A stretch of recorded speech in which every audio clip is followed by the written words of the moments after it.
Welcome to Yelbrick Road. I am Jordan, and today uh, we're going to be straight shooting with Stephen A. Smith and I guess Tucker Carlson in like a debate scenario, maybe. Whatever. Before I get started, don't forget to share, support. Hopefully, donate to all the links in the description box. It's not for me; it's for fucking charity. So if you want to donate to that, you can. You can share the stories and tell others about it if you want to. Please do that. Also, there will be a link for the Discord. We are there right now. Please join up if you want to. I started playing Metric. Everyone left. Fuck my life. But yeah, you can show up here. You can argue with people, hopefully in good faith, and let your voice be heard. So please join up if you feel like. All opinions are welcome. And obviously, I will link this video, although it's probably easy to find, but I'll link it anyways. It might be copyrighted, actually. Who knows? Like, does this video come out? I don't know. I don't mean like money copyright. I mean like, yo, you can't show this at all copyright. That's the thing that actually fucks my channel up, is if you're not allowed to show the thing at all. But hopefully I can. It's on YouTube. It's Tucker and it's Stephen A. Smith's channels combined here for this video. And you know what? Actually, fuck it. Let's go. Here is Stephen A. Smith, Tucker Carlson with Tucker Carlson holds nothing. Nothing. What's the all caps? Whatever. People fall for that, I guess. Tucker holds nothing back on Trump, Israel, Iran, and the future of America. Here we go. It's been a long time coming. He's wanted me on his show. I wanted him on my show, and finally I got him, which means I'm in danger because I owe him a guest appearance myself. But he's a former Fox News host, a prominent far-right pundit, and once a staunch supporter of President Donald Trump, but no longer. Since leaving Fox News in 2023, he's launched an eponymous talk show and just recently announced his departure from the Republican Party. Please welcome, for the first time, the straight shooter with yours truly, the one and only Tucker Carlson. Tucker Carlson, how you doing, man? How's everything? Well, I'm as far right as ever. Who writes this crap, far right? What is far right anyway? Actually, well, you tell me. What would have been? What would have been? I have no idea. It means Nazi. What would have been the appropriate introduction for Tucker Carlson? Cultivated, handsome, erudite, irresistibly appealing to women and men in a platonic way. Just stuff like that. Normal stuff. So you really expect a dude to introduce you like this? Stop that. Stop that. Well, look, I'm making it clear that you're not attracted to me physically, but you see the appeal that others are so obviously taken by. We'll go with that for now. Let's get right to it, Tucker Carlson. I mean, you've spoken out. These are two veteran entertainers, and they're swagging off that right now. Just saying. I know it's like, hey, this is like your barber or the guy down the street or your best friend. Like, okay. But in reality, it's like, this is showbiz, and they better not let me get anywhere near this. Like I said, I'll run them the fuck over. I will run them all over. It is what it is. But here we go. Now let's get right to it, Tucker Carlson. Steven. I mean, you've spoken out. Once upon a time you supported the president. That is no longer the case. Not to be redundant, but remind our audience why you don't seem to be as supportive of President Trump as you once were. Well, I supported him, not only supported him, I campaigned with him and for him and spoke at the Republican National Convention and knew him for 20 years. Yeah, you defended him at Fox, for my entire time there. And I got along with him really well until about 20 minutes ago, actually until February 28th, when he launched a regime change war on behalf of Israel, with Israel, on Iran, a war that every person who was paying attention knew could not be won and that would only damage the United States. And I told him that repeatedly before he did it.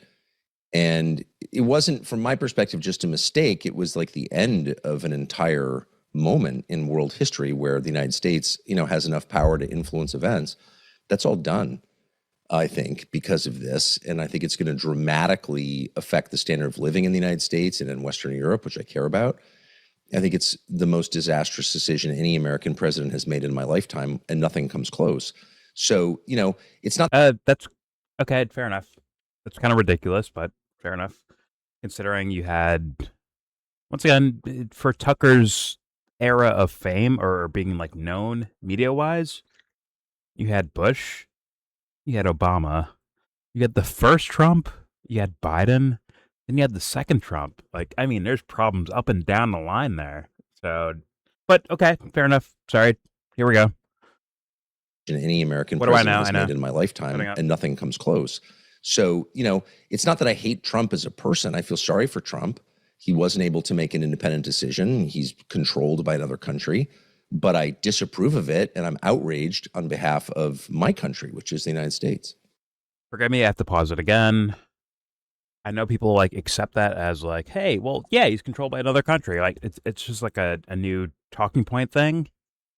But in reality, it's like, well, this guy's probably a psychopathic, like, who cares person, like an apathetic person towards like life itself, other than like his and his, right? His and his own, basically. But like, there's a lot of people like that. And in fact, the U.S. government apparatus is not just serving Israel. Like that's stupid. That is so fucking dumb, considering the history of the United States and their fucking behaviors around the world. So no, it's not some sort of like, oh my God, Israel owns Trump right now. Like, no, sure, maybe that's in a sense of like them working together. Yes, that exists, 100%. It's been there for a long time in regards to American government apparatus and Israel government apparatus, 100%, 100%. But to make it into this phenomenon where it's like, man, I feel bad for him because he got tricked, he got played, he's being, towed along. Like, no, this guy's in on it, man. Just like Barack Obama was in on it.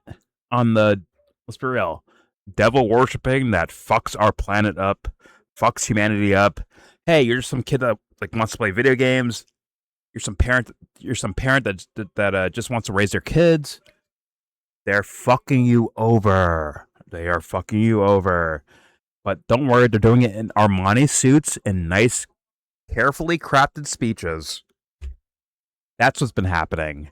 And somehow Tucker is he this? How do you make it here, like being this stupid? Which means I don't think he's that stupid. This might be sus as fuck.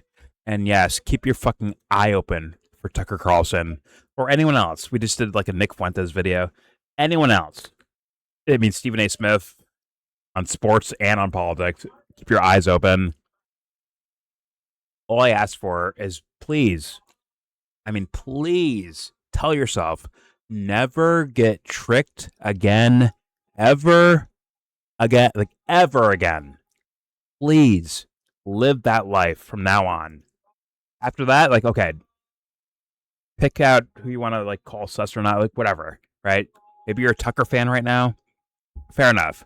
But if you see sus, call it out immediately. Right, guys? Right? Fuck Jordan. For your own sake, right? For your own sense of like, I will never get tricked again. You will fight bullshit no matter what, right, guys? Going back to the show, people say I pause and talk too much, but like, how many people needed to actually hear that? Once again, they won't listen to me. I'm saying, like, in words, let's say like Tucker said that. You'll have a lot of people realizing, like, man, I needed to hear that. Fuck me. What am I doing? Let's not get tricked ever again. No tolerance for bullshit. Shout to, I guess, David Icke or Michael Desarian, one of those guys, for the catchphrase. Anyways, let's play. I know, I'm an idiot. You guys are smart. I'm dumb. Here we go. Well, Tucker, why does it have to be that he's controlled by another country? Why can't it doesn't have to be that way. It shouldn't be that way. No president should ever be controlled by another country. Just let me ask the question. Why does it have to be that, as opposed to he genuinely feels this way, and this is the decision that he made, and it's just something that you don't agree with, as opposed to him being controlled by another country? Well, I would like that to be true. It's not true. And there are a lot of people demanding that I claim that's true, but I was there, and that's not true. It's a fact that he followed Israel into this war. He said it himself, and so did his Secretary of State. And there's this frantic effort by agents of Israel to rewrite history and make us forget what just happened in February, which was the United States following the lead of Israel into a war that gravely harms the United States. That's what happened. Trump. Okay, let me help you out here, Tucker. By United States, do you mean like the country itself? Like even like the halls of power? Like Trump is harmed, Rubio's harmed, Joe Biden harmed, Pelosi harmed, Chuck Schumer harmed. Do you mean like they're harmed, or do you mean like, hey, blue collar guys, you're being harmed by this? Which has never been America when it comes to the government's, their behaviors. It's way different. But okay, sure, it harms the United States as in regards to the people, sure. But so has their actions been that's been the case for how many decades or centuries at this point? Like, come on. But what was the other thing he said? Here we go. Just happened in February, which was the United States following the lead of Israel into a war that gravely harms the United States. That's what happened. Trump. They could easily fall. To bring back another topic that no one cares about, which is a policy paper that was written how many years ago now? Fuck, I don't even know. Long enough. Where they're like, hey, we'll use Israel as a scapegoat, a narrative scapegoat, for the sake of continuing wars in the Middle East and other places too, by the way. Like all over the fucking world. And they'll be like, oh my God, it's Israel doing this. They're guiding us, they're leading us. We're slaves to Israel. That's what's happening here.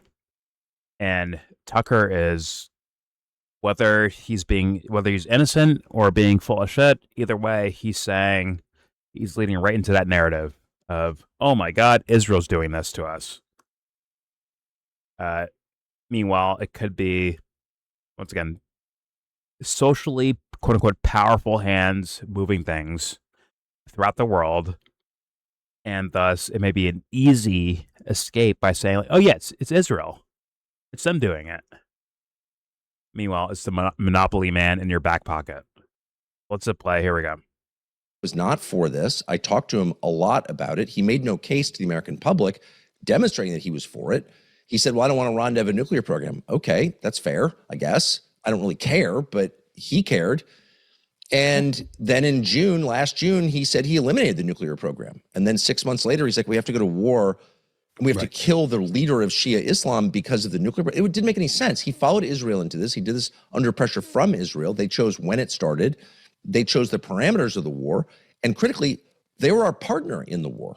Like literally went into this war with Israel. I'm not saying that because I'm a bigot or an anti-Semite or a Nazi. I'm saying this because that's what the U.S. government told us. But Tucker also, he did the same thing with Epstein, like the Epstein files and the way they handled Epstein PR wise. Was that maybe that was for Israel too, I guess? Or it's a trend to showcase that these guys they lie as much as they breathe, potentially, like pathologically do it. So thus, maybe consider that. And that seems to be the theme amongst these content creators and so-called thinkers about politics. There is a consistency of lack of fucking wisdom. Lack of it. And I wonder what that is for. What's that for? There's like obvious things to point out that are not pointed out. When Tucker's playing golf with Trump, there's obvious things to point out. But don't worry, he's playing golf right now with Trump. He's trying to help you out by saying things to whispering in Trump's ear, apparently. But for some reason, it never works out for you, does it? Never ever works out for you, the regular American. The worker American. Nothing works out for you, apparently. Every time on a big scale. Never works out. and our fucking so-called leaders that try to, like, whether it's a politician or a commentator like Tucker or Stephen A. or someone else, whoever you want, Hassan Piker, AOC, whoever you want, like, pick them out, pick them by name. Every time, somehow, these guys who get access to certain things always fail us. Every fucking time, somehow. How does that happen it's like so consistently? Like, how?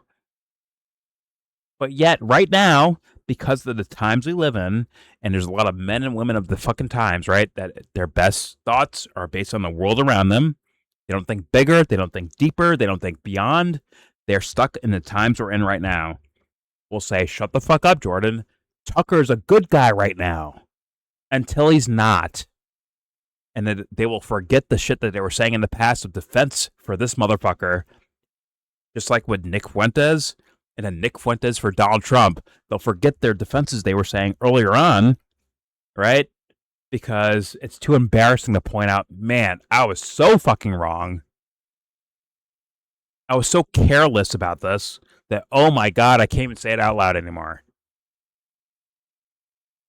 Instead of like, man, I fucked up, it's more like, hey, those guys also fucked up too. Like a fucking cow, like a pussy, like a coward, right? Like a fucking pussy. Versus, I fucked up. It's on me. Let's go fucking, Kobe Bryant, Mamba mentality. Let's go fucking win the game next time now. Let's never fuck up again like that. That will never happen again because I promise that.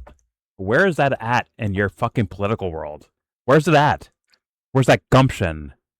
That integrity? That honor? That savagery? That tenacity? Where the fuck is that at? Nowhere to be fucking seen, apparently. I know Tucker does a bunch of self-deprecating statements and stuff like that. Like, yo, do more. In fact, do so much that you quit. Quit, do something else, find out, then come back to us. I want you to come back to us, Tucker, but go learn some shit first, then come back to us.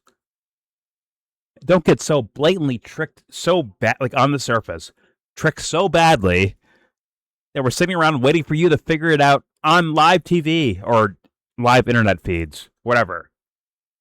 Why are we waiting for you? You're not that good at this shit. You're not that special at this shit. Why the fuck are we waiting for Tucker Carlson to figure it out? It begs the question, guys. It begs it. What are we doing? What is he here for? What are we doing? It begs it. Sorry, I'll shut up again because I guess I'm stupid. Here we go.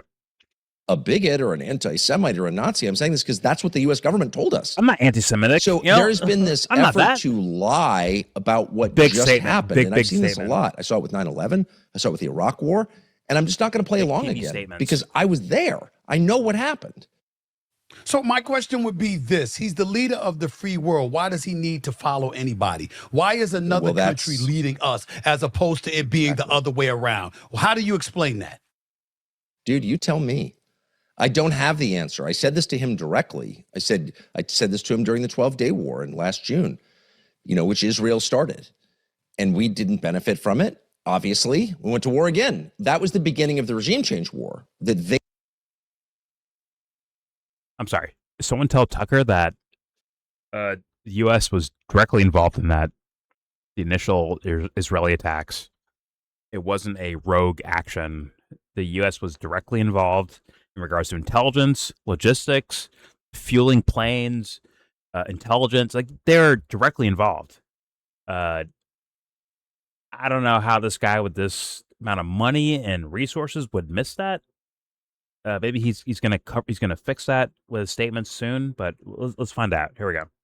During the 12-day war in last June, which Israel started, and we didn't benefit from it. Obviously, we went to war again. That was the beginning of the regime change war that they planned and wanted for their own reasons. It had nothing to do with our strategic goals or our interests at all. It only hurt the United States. It killed a bunch of Americans. It's going to drive us out of the region, destroyed all of our bases on the Gulf. It's a disaster. So I told him at the time. Why do you want bases in there? But that's okay. Here we go. destroyed all of our bases on the Gulf. It's a disaster. So I told him at the time, you are being led around by the nose by Netanyahu, and everyone can see it. And, you know, he didn't like to hear that, but it was a fact. And it remains What did he say to you when you told him? Why is that? When you said that to him, when you said those words that you just said, what did he say to you? What did you say to him? What did he say to you in response? I think you know Trump, so you can picture the scene. Yes. Trump hates confrontation, direct confrontation. Hates it. Can't deal with it at all. What? He likes everyone to get along. He likes to tell jokes. And I like this about him. I'm not criticizing it at all. He said, oh, no, it's going to be totally fine. That's not true. And it's fine. It's going to be great. It's going to be great. And then he had someone else call and say that he was offended by it, which I understand. You know, I shouldn't have said that. I snapped. I was so frustrated. This is embarrassing. I'm an American. Whatever you think of this country, which has treated me very well, and, you know, my family's been here forever. I like America. I live here. My kids live here. This hurts America. And I don't like to see the United States humiliated because it's my country. And that's humiliating. Why are you taking orders from a country of 9 million people with no resources? And I'm not even attacking Israel. I'm attacking our leaders who today in the U.S. Congress, right now as we're talking, are voting to merge the U.S. military with the IDF, the Israeli Defense Force, the group committing genocide in the Middle East. Like, and why would we be doing that? Why would we be merging with the IDF? What would be the reason? It's totally bonkers. I'll tell you why we're not doing it is because, like, the overwhelming majority of Americans want it. They don't. Who would want that? What's the upside for us? We're doing it because Israel wants it, and Israel. Okay. Once again, he treats Israel like it's like the entire thing is an apparatus versus what the U.S. government does to actually oppose its own people, basically. Or its own citizens and constituents.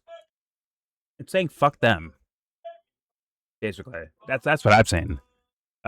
So what's in it for us? Like, is there any situation where it was in it for quote unquote us as regular Americans? I don't see. Where's that at? Oh, like what? Where's that exist at? Like, I don't see that anywhere. But it's like making it like, oh my God, brand new. We're hyper helping Israel, you know, through and through, you know, top to bottom. We're just helping Israel out. Israel as in like this giant thing, this country, them, right? Versus like their government and our government, which has been obviously working together for how many decades now? So it makes no sense as an assessment, and it begs, I'm sorry, it looks like a fucking play at this point. A play as in the sense of like, you're getting played if you buy into this sense of things. It feels like you're getting played if you do. That's what Tucker sounds like. But I know, I'm dumb. Tucker smart, me dumb. Got it. Moving on. Here we go. Controls our politics through campaign donations, at least, and maybe there are other ways that it controls our politics. Got it. Okay. But there's no debate about it now. This is not an anti-Semitic conspiracy theory. My whole life, I've watched this. My whole life, I've said nothing about it. And in a lot of ways, I was intimidated by the claim that anyone who notices is an anti-Semite. Well, I'm not an anti-Semite. I'm never going to be an anti-Semite. I abhor anti-Semitism and all forms of racism, no matter what they say. I'm not for it. So that's not my motive. My motive is it's true. And trying to bully me into saying it's not true is not going to work. Why is it happening? I don't know. And I've said this a million times in public, and I really think we need a national conversation about why the president of the United States not just hurt his country, but hurt himself and his legacy and his party and everything that he worked all these years to build, trying to stay out of prison and almost murdered by a gunman and butler, all the drama that he went through, all thrown away because now he's the president that led us into a war that we cannot win. We cannot win the war. And by the way, if we can win the war, tell me how. Is there a military means by which we open the Strait of Hormuz? No. And if there was, we would what have about the notion that you're keeping Iran from capturing a nuclear weapon? That would be their argument. That's what they would say. That's what he's been saying. That's what his supporters have been saying. Iran, remember, he told us, you're absolutely right. Initially, they bombed them last June, and they talked about we've obliterated them, we're good. And then a few months later, he bombs them again because supposedly they're a month away from having a nuclear weapon, and we have to stop that at all costs. Even now, they'll say you don't want Iran to capture a nuclear weapon. There's plenty of conservatives walking around throughout the country that don't know things nearly as intimately as you do. And that's but your friend Mark Levin does know know all that stuff, and capturing he a nuclear says the same thing. So, What was that? Sorry. anyway, Stephen A. Smith is a regular on the Mark Levin show. So I'm just curious, okay. like, He said, does he ask him? He said, your friend Mark Levin. Okay. Yeah. Is he one of those uninformed people who would say that? It's kind of interesting. All right. Yes. I mean, this is such, it's kindergarten, this shit. It's unfortunate the audience, sorry. It's asinine. It is asinine. Asa 9, Asa 10, Asa 11. No, like, it's unfortunate that I have a perception that thinks the fans audience of this stuff, of Tucker and Stephen A, or the crossover of it, do not pick up on simple logical notions that are in your face. They're right there. Yeah. It's begging for questions. That hurts my feelings, man. That's so unfortunate if we're there. I hope I'm just wrong and like I'm, internet reading things. No, these two are perfect for each other, honestly. This is a perfect match. Yeah, but the audience though, like who's their audience is who's Jordan. captured by this though? Like that's where I'm like, damn, that hurts my fucking feelings, man. If there's like too many people captured by this shit, that really hurts my feelings. But we're here. Yeah. We're here. All right, here we go. To capture a nuclear weapon. There's plenty of conservatives walking around throughout the country that don't know things nearly as intimately as you do, and that's the excuse that they use. Well, we've got to keep Iran from capturing a nuclear weapon. That's why Trump is doing what he's doing. What do you say to that? I mean, it's sad and insulting, and no one who thinks about it for more than 3 minutes believes it.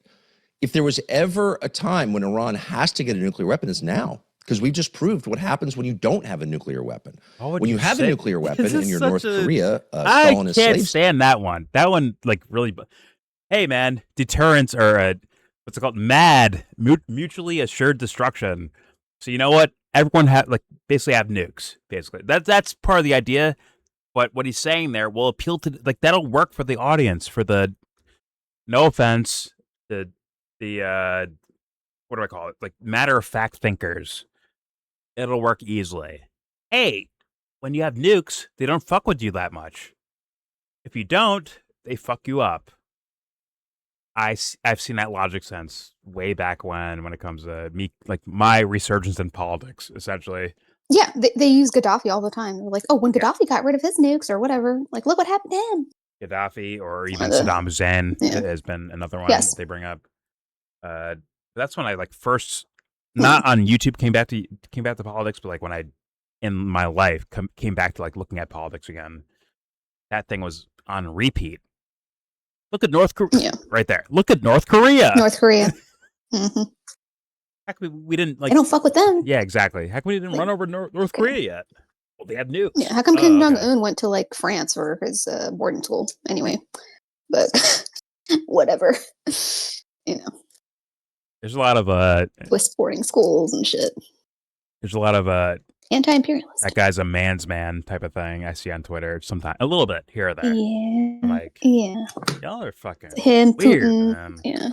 Yeah, Putin too. Him riding a horse or something, or wrestling a bear. Yeah, bare-chested. Look at the man. It's like, y'all are fucking weird, man. Okay. Borderline homoerotic. Anyway. Borderline? I don't know. I'm trying to be kind. Jordan. What's up? Spence later. Ooh, what's that? Spence. Yes. Errol Spence and the Asian guy. Kinda Asian guy. Yes. I'll be watching that. I'm guessing these are names of fighters. I'm sure their walkout's at 11 too, by the way. But all right, let's play though. Here we go. Yes, they are fighters. We leave you alone. No one's arguing for an invasion of North Korea on the basis of human rights. They're mean to their people. They throw them in concentration camps. They don't have free speech. They don't have democracy. We need to invade. No one's saying that because North Korea, unlike Iran, has nuclear weapons. So you can't be messed with when you have nuclear weapons. So what's the incentive for every nation on the freaking planet is to get nuclear weapons as soon as possible, or else get regime changed by the United States. Nuclear weapons means other countries have to respect you. Therefore, we have just set in motion an irresistible incentive to get nuclear weapons. It's And like Iran an will okay have boomer them for at some point. politics. They'll buy them from Pakistan, okay boomer, which is what North Korea did, or they'll create them on their own. They have the technological know-how, obviously. Calling Tucker a Once boomer? you kill the 87-year-old, it's just as like his statement right there is like I've heard that repeated 10 bajillion fucking boomers? times. No, well, From boomers? No, not from boomers. It's more the idea of like it's repeated so much that now that Tucker caught on to it, then it's like okay, boomer type of thing, or it's like okay, you finally found out that this is a narrative or a storyline or a possibility in regards to geopolitics or foreign policy. That's what it's like. Hey, man, we give like $3.8 billion a year to Israel. It's like, okay, boomer. We know already. Got it. That's the way it comes off. Talking about something that everybody know, something like, that's old news. That's not nothing new. It's even actually it's worse. It's not just like a storyline or an idea. It's not just like an idea in politics or geopolitics or foreign policy. It's more so like it's a narrative of a thing of like, hey, if you have nukes, they won't fuck with you, type of thing. And just him just like kind of repeating that is like, okay. You know who I heard say that? I heard Kyle Kalinske. He said that Iran should have nukes because if they had nukes, America won't be pressing them. Like how was it North Korea? North Korea got nukes, right? Was it North Korea, South Korea? One of them. Yeah, North Korea. There it is, right there. That is it to a T. And it's like a simple political statement to make, but the end result is whether it's Tucker or Kyle saying destruction. Like, well, no, the idea is like come join my team as the answer. The solution is join my team, join me, come my direction and work with me. That's the actual like what they're actually saying as an answer. Yes, overall narrative wise, like yeah, it'd be like hey, mutual assured destruction. But what these guys are doing as content creators are saying like join my thought process instead. Like they don't make sense. Join me. Okay. Join me. Okay. I make sense. That's essentially the end of the day narrative that gets planted there. Unfortunately, but all right. Let's apply. Here we go. I don't even know where it ends at that point, right? Because it's like we can all have like mutually assured, you know what I mean? Like because I've heard Tim Pool make the argument for like, well, I should be able to have a bazooka or like whatever military grade weapon, and it's like, okay, why don't we all just have nuclear bombs and exactly right, like all type of chemical warfare. Well, don't you want so exciting? Don't you want your math teacher, Mrs. Crabtree, to have a pistol on her hip? Don't you want that? Obviously, it'll stop. Yeah, I guess in case there's a school shooting. Yeah, it'll stop. Like, hey, give all the kids guns too. Like, hold up. You sound like MAGA. Talking. That's what they saying too. Arm the students. Aren't they doing that regardless? Well, they passed a law in I think 2 states where students in colleges can carry on campus. So it's like what, Texas? Okay. It's gotta be Texas. No, it's not actually. It's like one of these Midwest states, and like I think Utah. Oh. Anyway. Mm-hmm. Listen, I want the janitor to drop the broom and pull out an AR-15 and like take care of business. You know what I'm saying? Right. It's like New Hampshire and Utah. Take care of shit. Yeah. Beautiful. Yeah, I want the chef lady to have 2 sawed-off shotguns too. The chef. Sawed-offs. They start shooting up in the cafeteria lady gonna pull out 2 shotguns, hold them with both hands. It's like if you ask for extra fries, what'd you say? Never mind. Word. Keep it moving. I guess some extra ketchup. What? That's crazy. What? The cafeteria lady just flashes her pulls the sawed off out of the mac and cheese and shit. Like, what's up, bitch? Bro. You want extra what? What was that again? Act up. What do you want? Yeah. Act up and get Swiss cheese. Yeah, keep moving. Act up and get Swiss cheese. Keep like, moving. It's like complain about my pizza. Call my pizza dry again. You said it's cold. Oh, let me add a heater to this. Let me help you out here. let me warm this up for you. So fast. Yeah, keep walking, kid. Dead ass. Hey, Cody, put the gun. Say that again. Put that gun to his face. Say that again. Say that again. What'd you say? That's right, Cody. Sure, that's gonna make everything go better. Keep walking, Cody. No, exactly. That's what I'm saying. It's like you want teachers to have guns. Like, do you know how students act? Are you? I know. Y'all go piss the wrong substitute off. It'd be a sub 100%. Y'all go piss. It'd be a sub teacher's like, I had enough. Listen, I had enough. He'd give his praise to Start spraying. He gives his and praise don't forget to about the Columbine. robberies. Yo, thank you. Don't forget about the robberies. How I'm thinking, robbing stuff. Kids will be robbing other kids. Oh yeah. Oh no. Good luck. All right, let's keep it moving. Here we go. It's a very funny riff, though. All right, here we go. Of their religion, once you murder the Shiite Pope, which we did, you ensure that there is a generational conflict that our grandkids are going to have to deal with. We haven't had a lot of terror attacks in the United States, despite what the liars tell you. We haven't. We're separated by an ocean. We've done a pretty good job of not having those. We're going to have them now. And they are a result of what the Trump administration just did at the behest of Israel. So this doesn't make us safer. Anyone who thinks it does, I feel sorry for. You've lost your capacity for thinking independently. Mm-hmm. But any normal person of any party is like, wait, how does this make us safer? No. He just slipped something in there. It impoverishes us. What was because that? In a way, Trump doing that is like, oh, we're going to have them now. So then you can continue to fearmonger about these terrorists kind of cells now. Like you did before, but this time you'll have a different reason. It's just interesting. Huh. Well, now it's a good reason to be fearful. Yeah, that's true. And to be worried. Yeah. All right. Here we go. Sorry for. You've lost your capacity for thinking independently. Mm-hmm. But any normal person of any party is like, wait, how does this make us safer? No, this imperils us. It impoverishes us. It diminishes our power, makes us more vulnerable, obviously. And I said this to Trump, and he didn't disagree, but he did it anyway. He didn't disagree, but he did it anyway. You know, because of Israel. Back to that.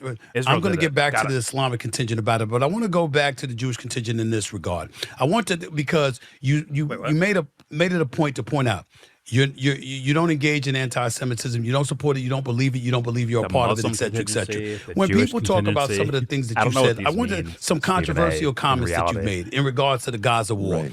You called Israel's actions genocide. This is from Mark Levin, his friend. Murder of thousands of children and a land grab. Keep saying his described friend. it as losing morality, treating average, quote, like animals or subhumans, end quote, and incompatible with Western civilization values. You visited Gaza refugees and highlighted child casualties. There's absolutely nothing wrong with that, by the way. But I would ask you... No, that sounds like Nazi behavior, like worrying about children who are injured. No, I mean, exactly. First of all, that's everything why you people just say that. I say, what are y'all listed, talking about?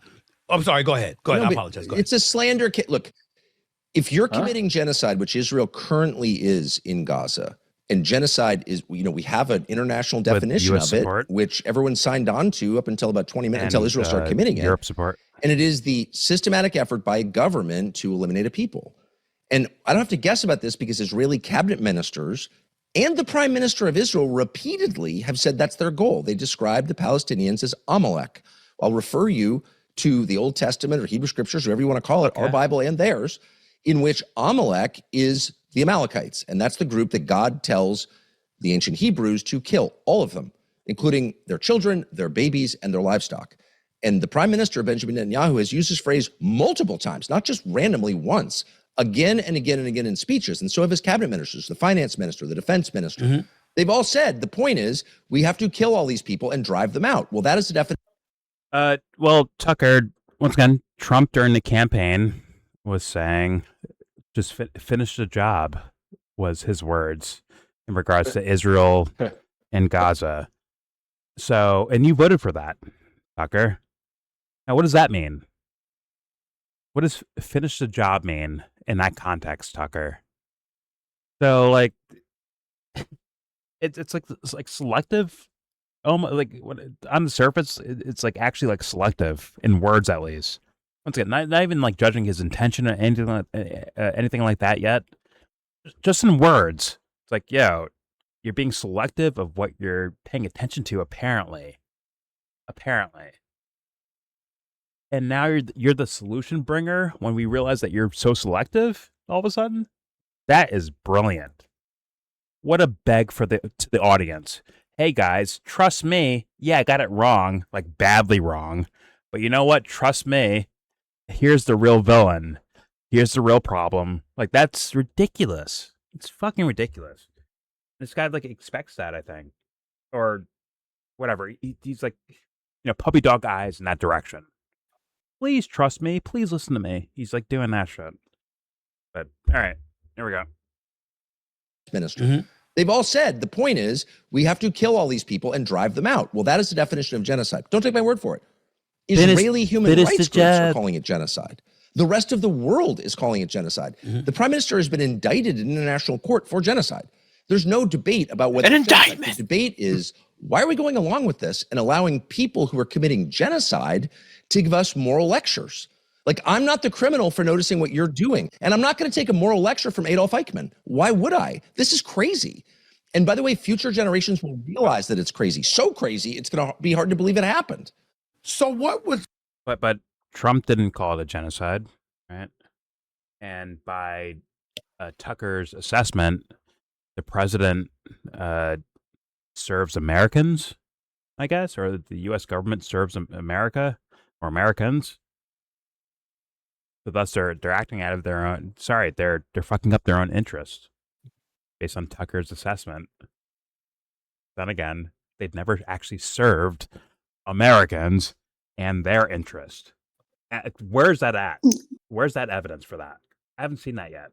But yet he's like implying like 1%. Yeah, exactly. They're friends. They're golf buddies, sure. But for regular Americans, no fucking chance. And Tucker's kind of selling an idea of like America was this and now it's this. Meanwhile, it's like, when has it ever been this kind of fairy tale that you're saying? Hold today? up. For other groups of race, for other groups of races or other groups of race, we say it's way different than what Tucker feels America is. Well, like fair. Good. All right.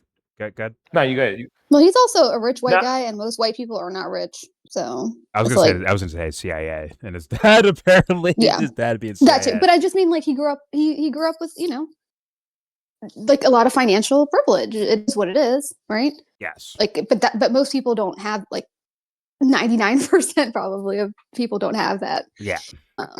In terms of fantasy even for the rest of us, basically. Yeah. Also, I just wanted to say that didn't Trump call Joe Biden like a Palestinian in one of their debates? Like that crazy, and Kamala, I think too. I'm like, you don't love Israeli people. Kamala's like, yeah, I do. I fucking love them. like in a sense, like what they were arguing. No, you don't. That was like the actual argument was fucking horrendous.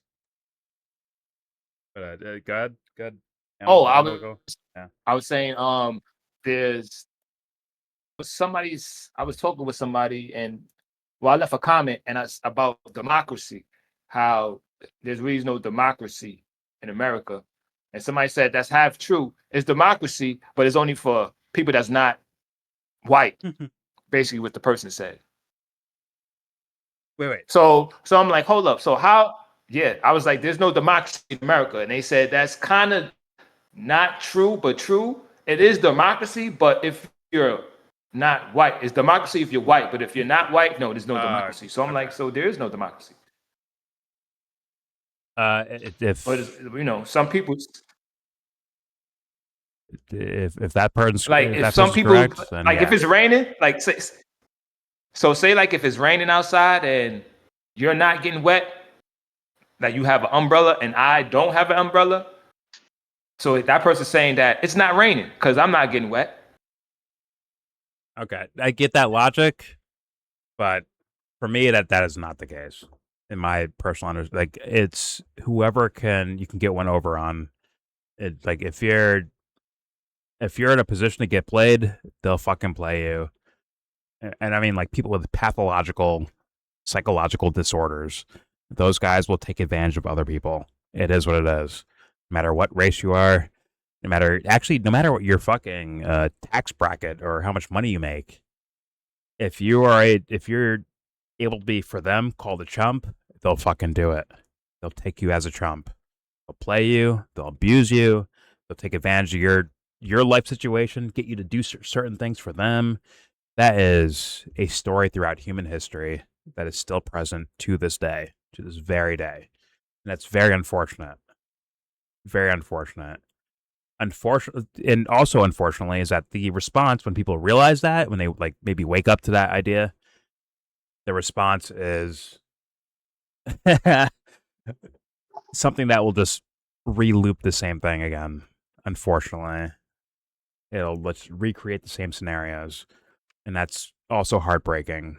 But that's where we're at, and we're there until we fucking grow up and wake up. Yeah, we're going through another cycle. You don't have to be pathological to do that. You could just be ambitious. Manipulative. Ambitious for what? Ambitious. For what? For anything. If you have a castle and I want it, why wouldn't I do what it took to fucking trick you out of it? Christ. Otherwise, I might have to fight you for it. Yeah, Christ. That's why. Why now? Price. For your worldview. Christ determined it was. For your worldview. Christ determined I was a better leader than he is, so I deserve it. Christ determined I'm a better leader than him, so I deserve it. Based on your worldview, right, and the things I've heard you say before, Christ is your stopper, right? Oh my God, that's immoral because Christ ordained it for me. What are you talking about? It's my fucking castle because Christ said so. Which means you don't actually believe in the idea. Got it. He said it at. No, he said it at. He wrote it down. No, Dubster's lying to me.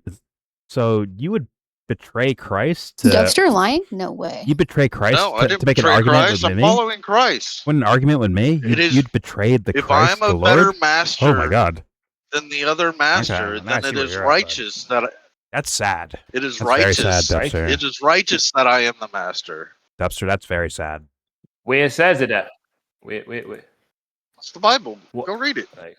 In the Bible, yeah. You just in words betrayed. It's in the Bible. The guy you said you follow, which means you're not a follower of that guy. But I heard. Right. I do know the Bible is a lot of chapters that they took out the Bible. I agree with that as well. No, I'm not talking. I'm not talking about what's taken out. I'm talking about what's in it, where it says the slave. That's why I can't believe it. Dubster, we know. The slave should not revolt. Dubster, we know. Why the Bible says that? What you're doing, my friend. I can smell you. I can smell you a mile away. Why the Bible says that? Is it worth it, Dubster? Yo, Dubster, is it worth it? Let me ask you, is it worth it? Why is it? Because is it worth it? Can you answer that question for me? Is it worth it? Yo, Dubster, is it worth it? Can you answer that for me? People have is it worth it? Dubster. Some people don't. Dubster, the lights turn out one day. Is it worth it? Tell me. Go ahead. This is your chance. Then I'm moving on. Is it worth it? Go ahead. This is I'm talking about. This is the fool that should never be in charge of anything. Is it worth it? The lights turn out. This fool should never be in charge of anything. The lights turn out one day, God Dubster. Ordains it. Dubster, the lights turn out one day. Is it worth it? Last chance. See, what do you think? That's just a vague statement. God, are you guys having your weekly domestic dispute thing? Sorry. No, I'm talking serious. It's an everyday thing from what I'm. Okay. Then why did why did God make one man stronger than another? Fair enough. Is it worth it? Last chance. Is it worth it? You said, yes or no? What do you think? Dude, shut the fuck up, Jordan. Just shut up. Yeah, I'll shut up. Is it worth it, Dubster? Oh my God. You highlighted I'm serious right now. Exactly. People can joke it all they want, but is it worth it? For real? Is it actually worth it? Exactly. Do you know what you're talking about? Do you know what you're talking about? Dude. Like, do you know what you're talking about at all? Or Josh, you want to answer for him? Please go ahead. Help him out. People. Is it worth it? Why would I want to help Dubster out, bro? Come on. Got it. Stay focused, Sid. Got it. You're bugging. Got it. Joking. Moving on. Yeah. So Dubster, is it worth it? Stephen A. Jesus What's up? Christ, dude. I know. Jesus Christ. Is it worth it? God said it's worth it. What's happening? What is in your life? What's in the world? What do you know? What do you know? I know what I know. Is it worth it? What is your worldview? Is it worth it? There you go. I know what I know. Okay. I got it. Moving on now. Thank you. Moving on. No problem. God ordained it. Flintstone wins again. Yeah. I wasn't joking there either, by the way, everyone. That was not a joke. I know you asked the question 52 times because you couldn't handle the answer you got. Holy fuck, he has no clue. Jordan has a steamroll. Why lie to yourself? Why do that, man? Holy fuck, is that worth it? What's the point of that? Why lie to yourself like that? What the fuck are we doing? What's our point here? Jordan, let's move on with the video. Is your house yours? Let's move on to the video. Here we go. Oh, Jordan, okay. Jordan, move on. Okay. Jordan, do you have walls? Huh? Yeah. Do you have walls, Jordan? Huh? Yeah. All right, let's keep it going. Here we go. How would you answer the question if somebody would have asked Carlson, like is your issue with the Jewish community? Is it with Israel? Is it specifically with Benjamin Netanyahu? I mean, who's the issue with? Because that's somebody that you've described as it's not a mystery. I've said it out loud. By the way, I hate even to go there because it's so low. It's playing their game, but it's also a fact that I have a lot of Jewish friends and Jewish guests on the show making exactly the same points. No. The idea that the government of Benjamin Netanyahu is for all Jews on planet Earth is a lie. Stephen A. Snitch. Going to do grave damage to Jews. I don't know why people go along with this. If some lunatic stood up, some lunatic white person said, I speak for all whites, I would say, you don't speak for me. If Louis Farrakhan stands up and says, I speak for all black people, I hope you're like, no, not for me. Like this idea that some politician in a foreign country gets to speak for global Jewry is insane. I'm not playing along with it. But here's the point. They are committing genocide. Nick might be. The lessons that I learned I'm 57, as a child growing up in America, were really clear. I play a genocide character, bro. Is always wrong. The Nazis did it. That's why we don't like the Nazis. The Hutus in Rwanda. I don't mean anything I say. Don't beat me up. I don't mean anything I say. The Armenians. It's always wrong. And the person committing genocide doesn't get to attack me on moral grounds for pointing it out. This is crazy. And everyone else sees it. Only in the United States. Are you an anti-Semite because you don't like genocide? No, I'm a human being. I'm against it when it was aimed at Jews. I'm against it when Bibi Netanyahu does it. I'm against it when the Hutus do it. I'm just against it because it's immoral. And if we can't say that genocide's immoral, the Hutus? I guess from Rwanda. Why are you paying for this? I think he meant the Houthis, right? I think he said the Hutus. No. He meant the Hutus and the Tutsis in Rwanda when they killed all those people in the 90s. Yeah. Okay. Fair enough. Yeah. Sorry, I was like half on another plane. Here we go. Does it? I'm against it when the Hutus do it. I'm just against it because you obviously got destroyed by yeah, I was on another plane. Here in shambles. Why are we paying for this? That's the other thing. It's not just some academic like you for genocide. Well, obviously I'm opposed. I'm opposed to killing innocent. Get your bearings back, including bombing girls' schools in Iran. That's human beings. But it's more I like against killing innocent. Of all decent people. It hurts my feelings. Just admit you didn't know who the Hutu were either. Again, I'm not taking a moral lecture from someone. None of us did, except for fucking one person here. And through aggression and intimidation, they've scared the living crap out of everyone in the American media, apparently including you, into this place where it's like, what do you mean apparently including me? Why is it including me? I'll tell you why. Because the fact you're asking it when the facts about what the Israeli government have done in Gaza are transparent, widely known, provable, you can use only Israeli sources for those facts and still arrive at the same conclusion Israelis have arrived at. Tucker Carlson, it's genocide. Let me put you on pause for 1 second when it comes to me, sir. Most people in my audience, may not have heard what you had to say. I want them to hear from you. So I'm just asking. You got your title, No, nobody's got me hoodwinked. I'm literally asking because I literally want to hear. Like there's several things that you may have brought up that I may not have heard. I may be hearing you say for the first time because I don't get a chance to watch you all the time. That's all it is. But it's there's probably ideas he hasn't heard before that Tucker's saying. Not saying Tucker's some sort of genius at the times. It's just more so how plugged in is Stephen A on these ideas? Although I heard ideas of what was it? People floating ideas of him running for office or some shit like that. Like, but how much does he actually like really like? Said that. Even on Tucker's level, like Tucker probably knows more in words. I'm telling you, Stephen A. Smith knows a lot more than he lets on. I think because he figured out like the COVID narrative pivoting. Like he does it in his own way, but I think he's pretty linked up. Especially he goes on Mark Levin's show at least like a couple times. I don't know, maybe like once every 2 months. So you think he's a couple of weeks? Like he's playing stupid? Yeah. Almost. Yeah. Okay. Yes. I only really I'm pretty sure he's talked about because he talked about like the crazy left and like the anti-Semitic right with Mark Levin maybe a couple of weeks ago, or I'm telling you, I'm like, no, this guy knows. He knows. Okay.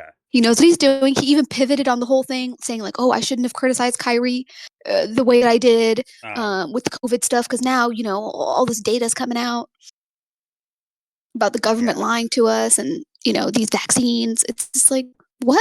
He's probably doing that with Jaylen Brown, right? That's basketball shit, but I bet he's doing that with Jaylen Brown right now. No, with Kyrie Irving. Yeah, I know the Kyrie thing. I know that and the with the Nets owner. There was another basketball. And all that stupid shit. Because he was on some show talking about it. Like he soft launched it, and then he embraced it, and then now he's kind of trying to get rid of the DSA, like the socialist stuff, and it's interesting. Yeah. It's interesting. These Hamas supporters, these protests. That's what he was talking about with Mark Levin. Man, it's. I'll be real. Based on my sports experience of Stephen A. Smith, I'm not surprised.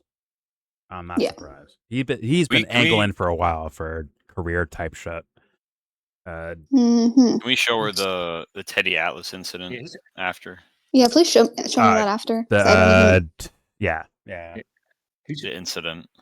Yeah, Stephen A. tried to make an exit out of sports into politics. Because he sucks ass. I disagree, actually. I think he's like trying to have like a stable of sports stuff, but also like okay, if I fail in politics, I can fall back on sports.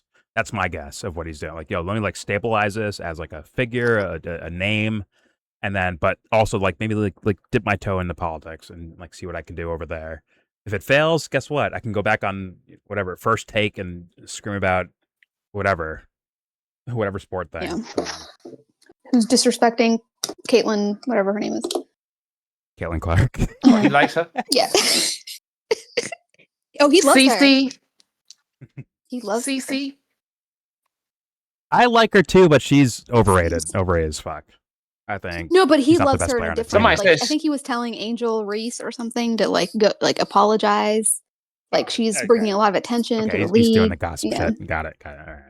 Yeah. So not even like about the sport itself, just like gossip shit. No, it's about the eyes on the sport. Now this is the first time, and he was like, "Y'all should be thankful." Basically, it's like that's not. Oh, okay. I know what you're talking about. The money shit. The money. Yeah, shit. You know what I'm talking about. Got it. Yeah. Attention to the league. Look what she's doing. She's bringing advertisements. Mm-hmm. Yeah. Yeah, she's bringing money. Yeah. I was money. The white woman. Meanwhile, Kelsey Mitchell on that same team is the best player on that team, in my opinion. But no one's gonna know who the fuck that girl is. But she's the best player on that team, and Caitlin should learn from her, like how to dribble, how to move athletically. She should follow that lady right there. Although, you watch WNBA? You watch that? I peeped some. Well, I've been watching girls basketball since I was like in 8th grade because my sister played, right, and she's older than me. I watched her play throughout that. I watched some college and WNBA and Cynthia Cooper back in the day and Cheryl Swoops back in the day. That was fun. That was awesome. Is it Asia Wilson is better than Caitlin Clark, right? She's the best player in the league. Asia Wilson is the best player in the league. To me, easily. She's like Tim Duncan almost. But of the league. Like she's. But they're trying to make Caitlin Clark like she's the white Larry Bird or something. They're overhyping her. Overhyping. But that's politics. That's not sports. That's politics doing that shit. Yeah. She can shoot from long range. She's a decent passer, but she has some shit to learn. And if she follows the politics of what the world's saying about her, she'll never develop. He's like, say, yo, fuck that. How do I get better? Straight up. She should. And she has teammates on her. She has people on her team that have better skills than her at certain things. She should learn from them. Straight up. Otherwise, just be a pony for for the Monopoly man to ride. Just be that if you want to live in that world. Or it could be Kobe. Didn't one of her teammates get a sneaker deal and she only averaged 5 points? That I don't know. I don't know that one. Yeah, that's Sophie Cunningham. The enforcer girl. Okay, I see why too. I see why too. She's getting hyped too because of right. We saw her at the UFC as a ring girl, right? As a ring card girl. Yep. Which is crazy. MAGA. Oh my god. Yeah, MAGA. Dude, they are they're advertising in a certain angle. He's right, actually, for what they're advertising for. No. I know, because I saw Caitlin Stark with that country singer. Because she walked out with that country singer, and they were like, "Oh my god!" And Look at Caitlin her. Clark said something about she did a post saying like, "Oh, she deserves to get that sneaker deal because she has such and such following." I'm like, hold on, following. What about the basketball? Fuck her following. She don't deserve it. Her basketball skills is not good as her following. Like, come on. Listen, Sophie Cunningham. Listen, I get you guys aren't getting big checks like that, and now she's getting big checks. I see why she's doing it. I can't say I agree with it, but I see why she might have no care about the politics of it, just like Sydney Sweeney, no care of the politics of their image, right? But like, yo, I get paid, okay, fine, I'll do this, I'll do that. That was a DEI. I saw a DEI by hugging the sneakers. That's a DEI. They want to throw it at us or throw it back at you. Pause. Listen, I let Sophie throw it at me all day night. I'm in. Anyways, what's up, play? Here we go. Damn, you had Carlson with his mouth open like that the whole time. He wants a hot dog. All right, here we go. Kind of crazy. He needs a shaboing. By the way, I spent like 35 years never saying anything about this. I said shaboing. It's not like I'm some sure did. Just bringing this to the world's attention. This has been going on for a very long time, since 1948 to varying degrees. And for the last 3 years, it's been going on at a pace that's impossible to ignore. And only in the United States, I just want to say it again, only in the United States and Israel is this not a majority view widely known by everybody. They've killed tens of thousands of children. They have killed scores of journalists, over 100 journalists. They bombed churches and hospitals. They bombed and destroyed all civilian infrastructure. Wait, because the U.S. has done horrendous things like this too. Like, not the U.S. as like the people, but the government has done horrendous shit like that and ordered military actions like that for a very, very, very long time. Now you can't say like, oh, that's Israel doing that for them or making them do that, right? So that's logically, it begs the question: what the fuck are we talking about, Tucker? It's a trend right now, but like, what are we getting to like anything of substance, or is it just strictly a trend of saying like, hey, Israel did it, or blame Israel, or some shit like that? Where are we actually at? But let's apply. There we go. Bombed churches and hospitals. They bombed and destroyed all civilian infrastructure, and they're driving people out, and they're saying it. They're saying it out loud. It's like sounding dumber. And because of YouTube, we can actually watch this now. And it's like, oh, there's an Israeli official saying we're going to put them in concentration camps. And it's like, the United States could stop this. It's the only country on the planet that could stop it because we're paying for it.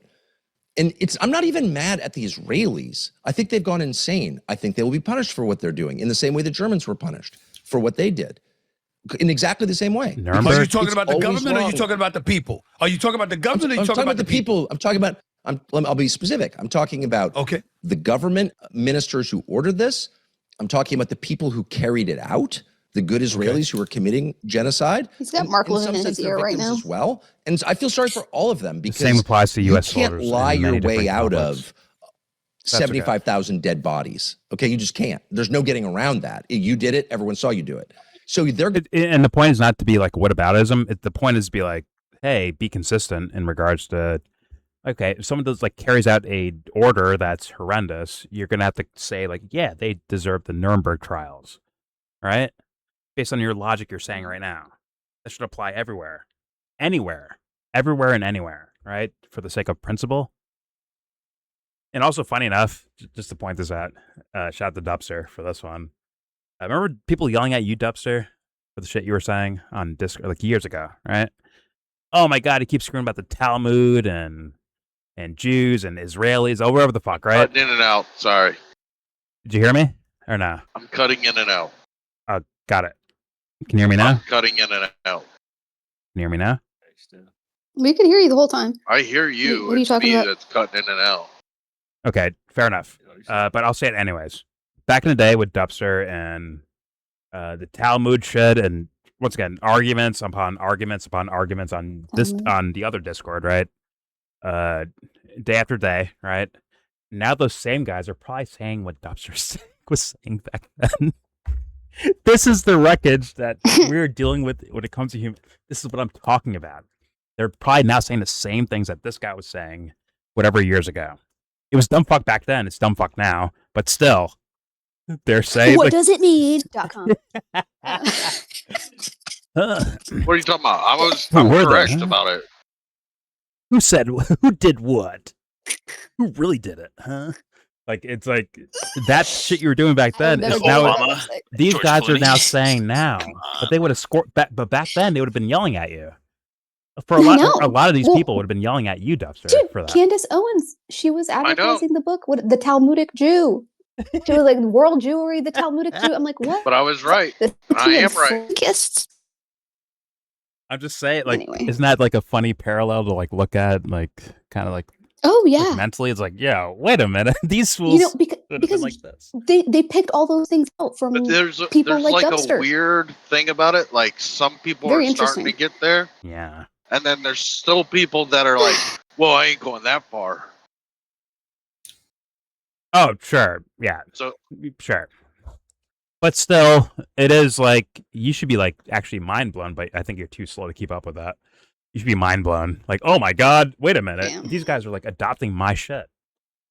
That I was like kind of saying, was it like 3-4 years ago, whatever it was, right? You should be like kind of mind blown by that, Dubster. That your thing became kind of mainstream now, or at least like mainstream alternative world shit. You should be like kind of wrecked by that. My thing's right? Not my thing anyway. It's you know what I mean, though. You know what I mean, though. Yeah. I don't mean your thing. I mean like ideas you were saying that are now maybe not exactly what you were saying, but like in that range, kind of more popular now, which is kind of crazy. That's kind of crazy. You should be mind blown. Me, I'm like, fuck, we suck as human beings. But for you, it should be like, oh my God, what the fuck is this? What's going on here? Honestly, like I actually believe that. You fucking mind blown. But all right, let's get back to this. Reset it real fast. Not enough people know about the Schofield Bible. Yeah, apparently not. Should learn more, shouldn't we? Here we go. Going to be punished. I'm outraged at American officials for paying for this and for attacking anybody who says, wait a second, why are we paying for genocide? I thought we were against genocide. We have got a Holocaust museum in my town that says genocide is bad. Is it not bad now? And they're like, shut up, Nazi. And it's like, no, I'm against the Nazis because I'm against genocide. It's like but a Valley here girl. You're committing it. Shut so up, I'm against what you're Nazi. doing. This is, it gotcha. doesn't. Is this about just Trump, or is it about specific individuals within his administration that has an alarming level of influence that we need to know about as well? So that's like a question I've thought so much about. In other words, who was pushing Trump to do something insane? There you go. Right. Oh, they're pushing him. And, yeah. Obviously Rubio, the Secretary of State, is for it, obviously. I don't think he was pushing that. I mean, I don't work there, so I was there a lot, but I'm certainly not an employee and never have been. So there's a lot I miss. I can't really answer the question, but my sense is that no one inside the White House was like, save Mark Levin. Save Mark Levin. You've got to regime change Iran. I think it came from the outside. I think it came from outside advisors and donors. Miriam Adelson, the widow of Sheldon Adelson, the gambling magnate. I think it came from Rupert Murdoch, the owner of Fox and the Wall Street Journal and New York Post, who called all the time demanding this. I think it was people outside. That's what I think. And I think there might also be other reasons that he did this. Joe Kent, who ran the National Counterterrorism Center, said out loud when he resigned, and he would know, that he believed the Butler shooting was connected to Trump's move against Iran. Now, look, I can't prove that, but here's one of our top intel officials making that claim. Where's the New York Times following up on that? Not one American news organization has made any attempt to find out what the hell this was, because they all support it. I can ask several questions of Joe Kent as follow-ups to dig deeper into, like, what the fuck do you mean by what you're saying? What's your point? How come you're not getting any, like, real pushback from interviewers, except for Mark Levin, apparently? Although he's coming from, like, in my opinion, like a wrong direction. But still, that's your only pushback is Mark Levin? How come you're skating by free? Why is that? What is that phenomenon? Yeah. Anyway, I know. Who cares, right? Here we go. Let's apply. one American news organization has made any attempt to find out what the hell this was, because they all support it. I'll be right back. They all support it. They support this war. And Must you make a fuss out of everything? Mass movement against it. It's like, I'm against the war. Really? Well, where are the protests? Jesus. I remember the Iraq War. I was there, both in Washington and Iraq. There were massive protests. Now, at the time, I was shilling for the for the Bush administration. Be like, no, it's a good idea to invade Iraq. I was completely wrong. And I've been humiliated ever since. But I did notice that the other side had demonstrations. Where are those demonstrations now? There are none because both parties are in favor of this. That's why. Do you believe that this has been an impeachable offense by the president of the United States? And if so, what do you believe should happen to him in regards to these actions that he has taken in concert with Israel? I think this is the one thing that Trump has done that he will never be impeached for, because Democrats support it. Both parties supported regime change in Iran because both parties have the same paymasters and the same donors who are demanding loyalty to a foreign country. The same AIPAC donations that think 90% of the entire Congress takes money from a foreign lobby, unregistered foreign lobby. That's bonkers. If this were Liechtenstein or Congo bribing 90% of our lawmakers to toe the Liechtenstein or Congo line, I'd be totally opposed to it. It doesn't make me anti-Congolese or anti-Liechtensteinian. I'm not a racist for thinking that. I'm an American who wants my lawmakers to vote on behalf of my country. It's that simple. It's literally that simple. And everybody sees it, except the American media, which lies because it's controlled, and American lawmakers, politicians, who are paid to lie. But now the consequences of it are getting so crazy. We're running out of oil. Trump said that last month. We're weeks away from draining the SPR. We have no cushion on oil. And so at some point, they're manipulating markets now. Obviously, the markets are totally manipulated. But at some point, supply and demand does become real. And if you don't have enough oil, the price goes up. And when the price goes up, so does the price of everything. And you get inflation. And people get really poor. And that's going to happen. Okay, so if I say, hey, Tucker, is funding death squads in South America somewhere to take down a rival government or something like that, is that in the America's interest? If he says no, then he has hundreds upon hundreds upon hundreds of stories he should go over actually and say, yo, this should all stop. And there's a lot of them. There's a lot. So that's where I'm at. Because Stephen A doesn't know enough to ask him about that. And Tucker on his own program by himself doesn't know enough to even ask the question himself.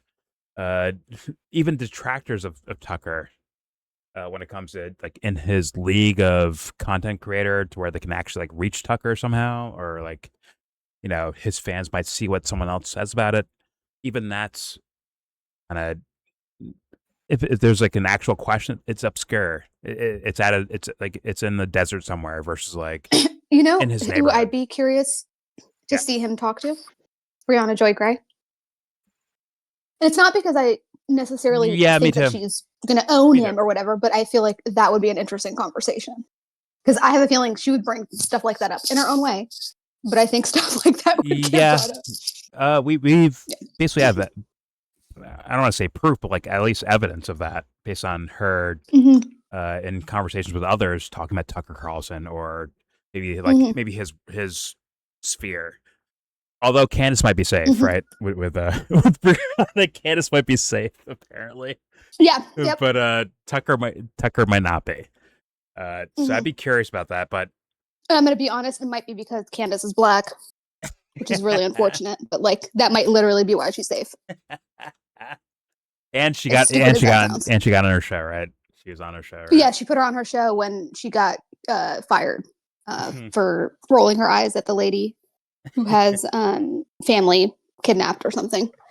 One of the hostages was a family member. I don't remember, but I don't think Brianna should have rolled her eyes anyway. But yeah. I don't know. Either way, yeah. I mean, okay. As far as people in that sphere, I guess Brianna might be your best bet. Yeah. But I think we both pick someone else as if our perfect choice for question Tucker. It wouldn't be her, in my opinion. No, it wouldn't be. But in terms of what we got right now, she would be and the only one I could think of in terms of I agree.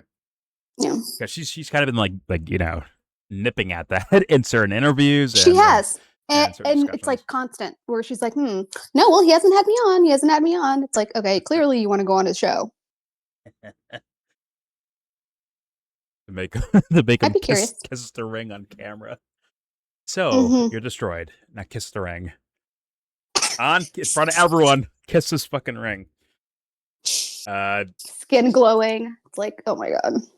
But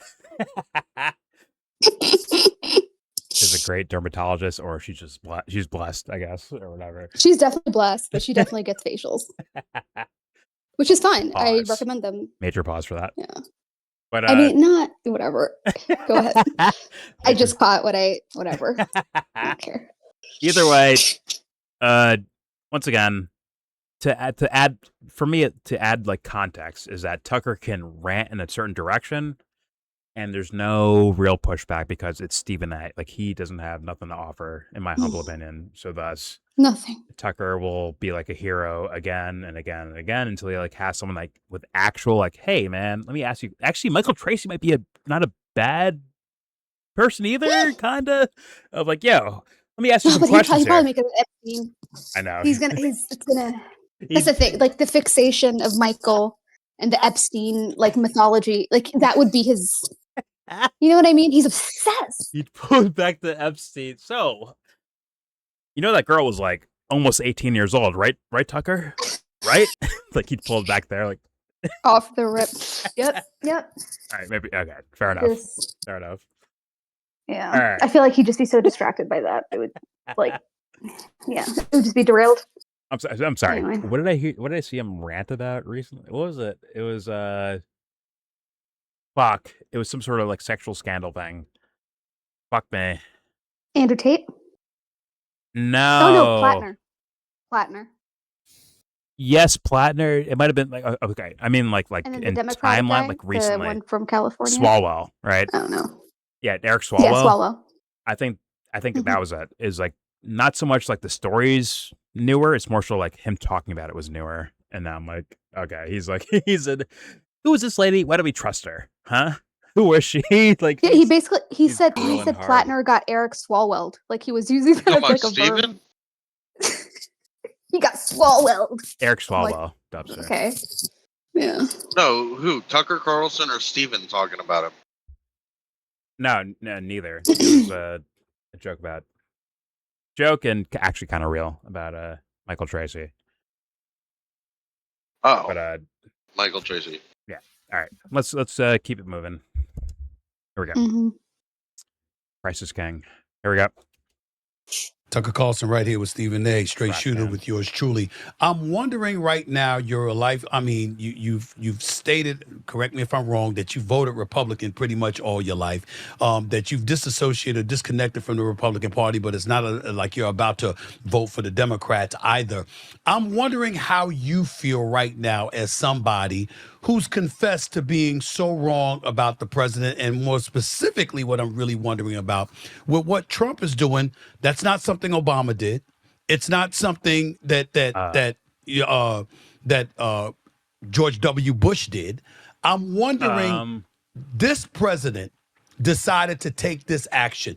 Where are you now in terms of viewing him compared to the Democrats, in light of the fact this is not something that they've done, but yet it's something that he has done? Well, it's something to some extent all American presidents have done since John F. Kennedy was murdered, which is follow the lead of a foreign country, Israel. So George W. Bush did do it. He took us into a regime change war against Iraq at the urging of Benjamin Netanyahu. I was there. So that's why JFK tried to Israel's save been us. Controlling this country since JFK? JFK tried to save us, and they killed him, and now we're here. That is a internet narrative that Tucker is now repeating. Is that simple? Relatively. There's some things he said publicly before he died that said Israel cannot be part of our government. Like I said that. Like I said, Dubster of old is now the new thing. I kid you not. No, and I've heard those ideas. I've heard those ideas, Dubster. That's video footage. I've heard the ideas, Dubster. It's just people will get played by these things. It is what it is. That dude was no hero. Yeah. He was a cunt himself. hopefully just misguided, but he could actually be like devil worshipping cunt.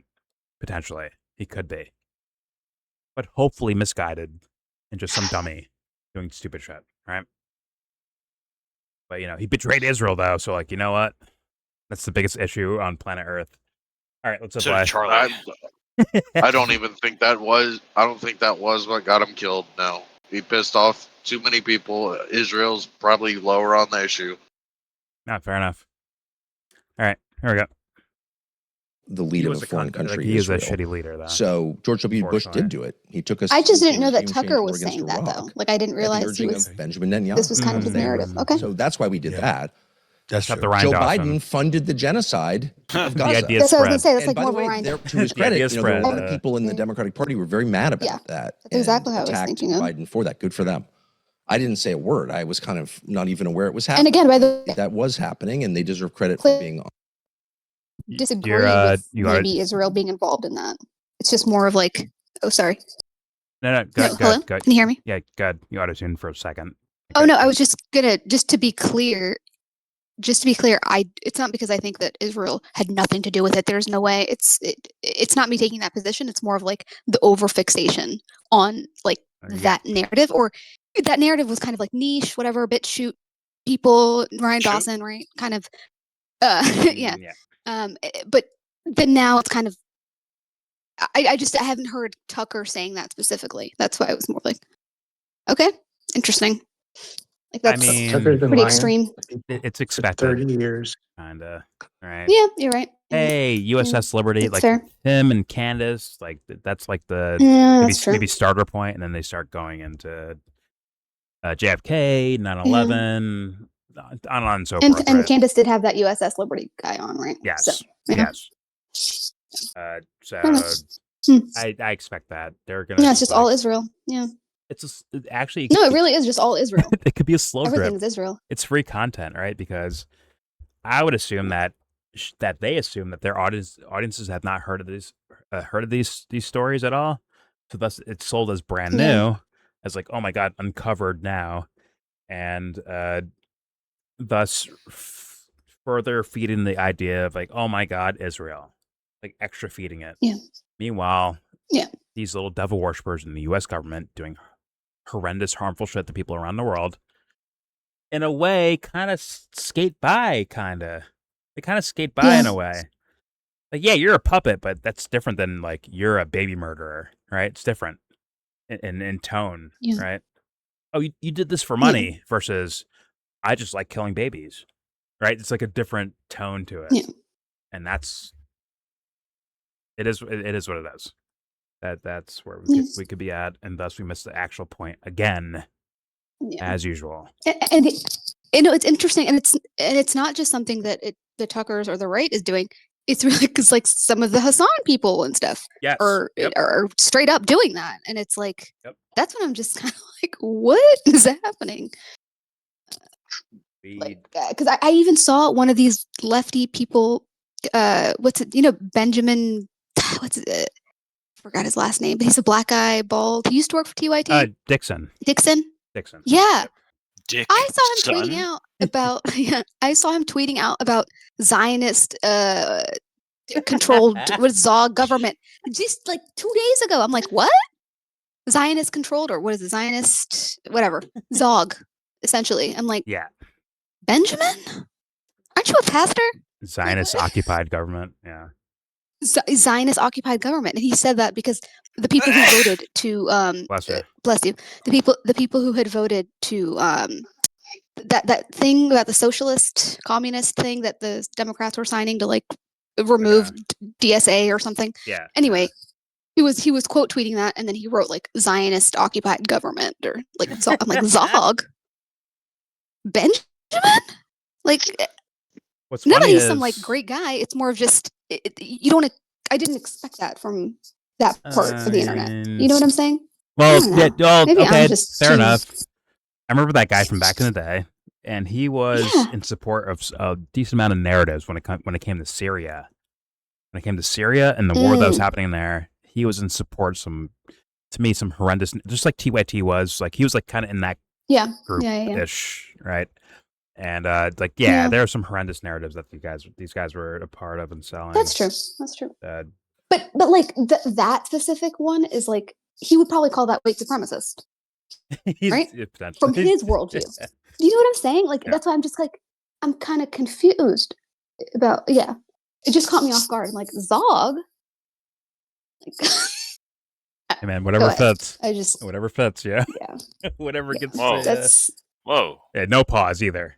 Whatever gets the ears over here. Yeah. Oh. I might do that. Yeah.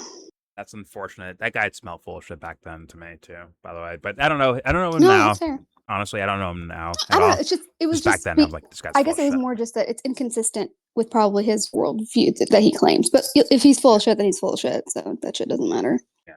We'll find it though. But yeah. I have all these like porn stars following me on Twitter. Like, why? Wait, what? No, like these hobots, not a real porn star, like the hobots. Oh yeah, me too.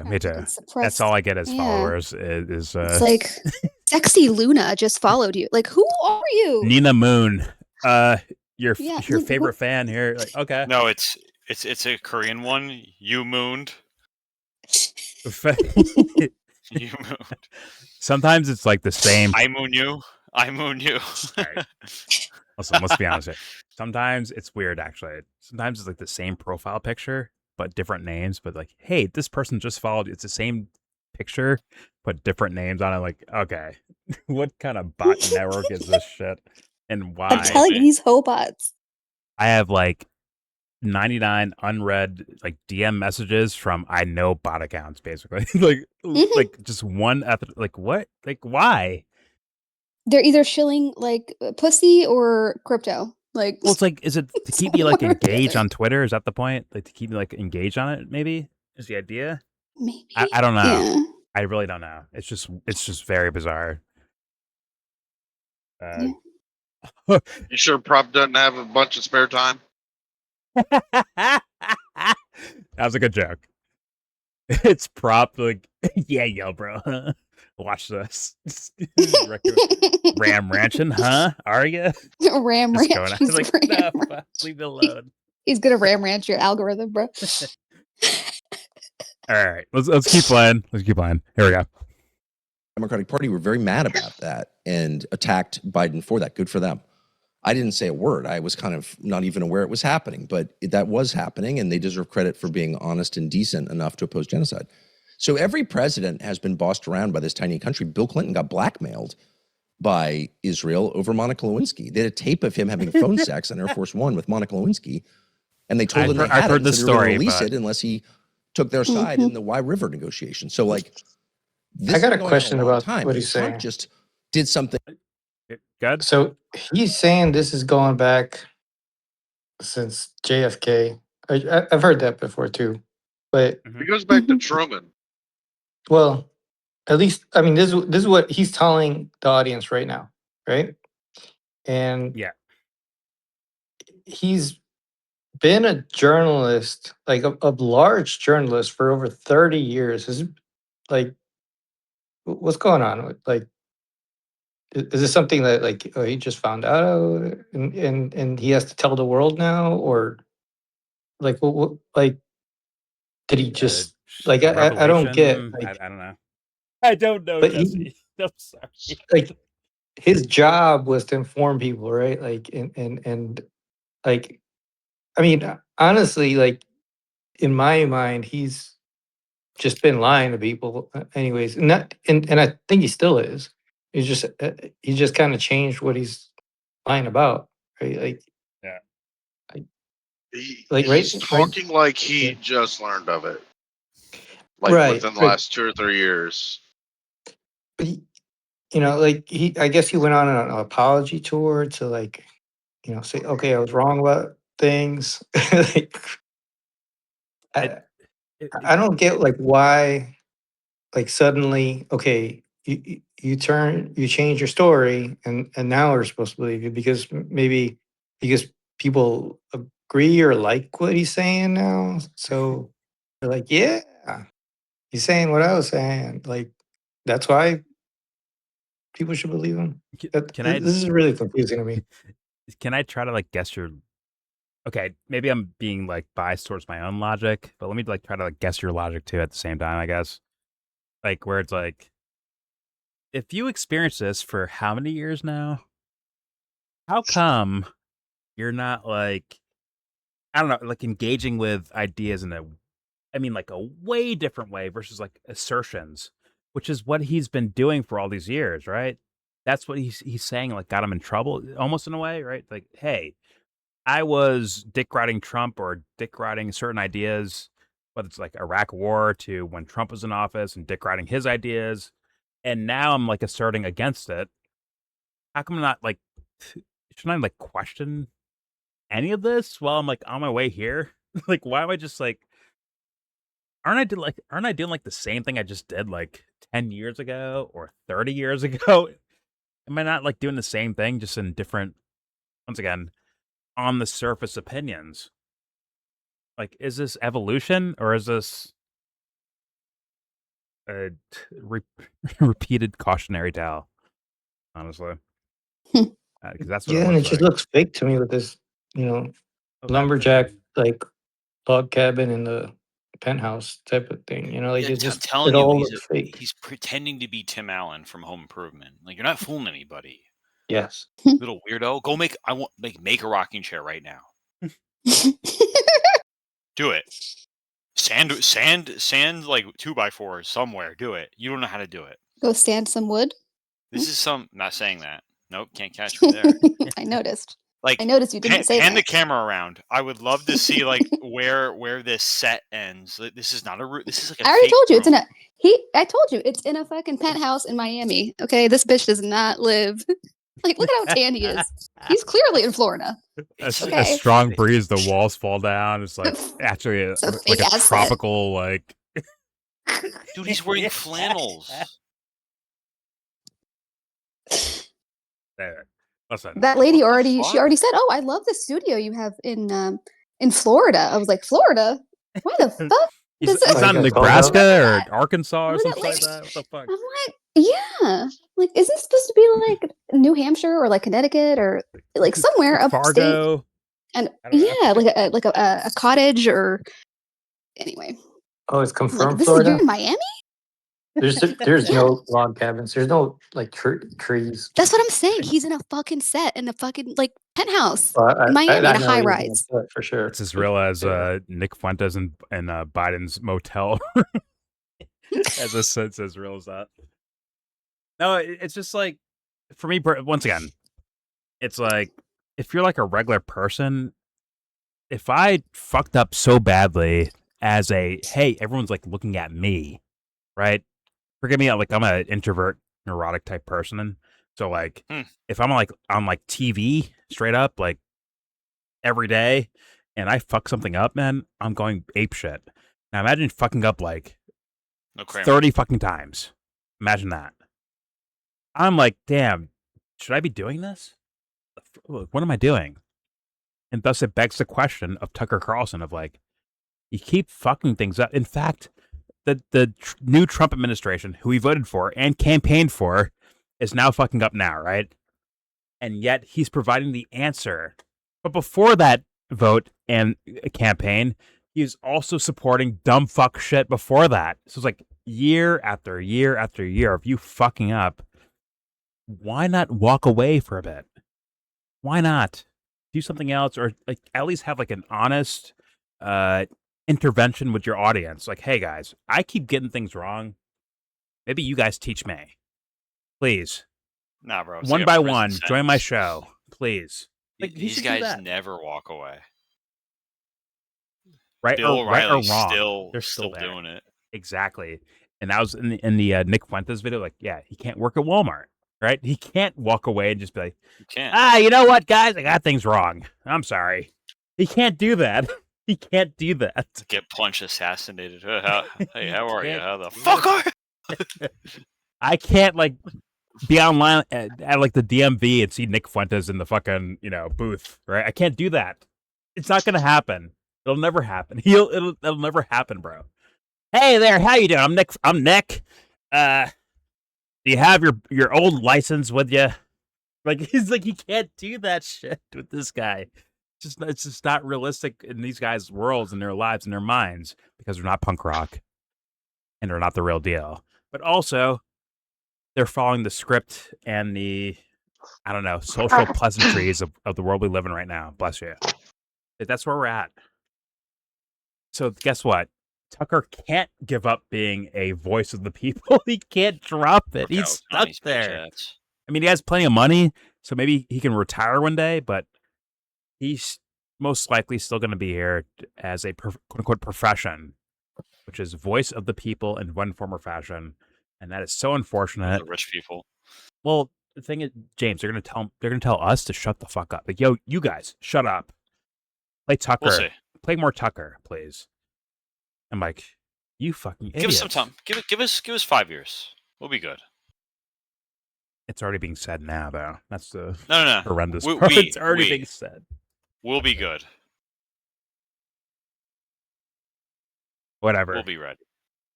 Yeah, you know. I'm a melodrama person. All right, here we go. It's already happening.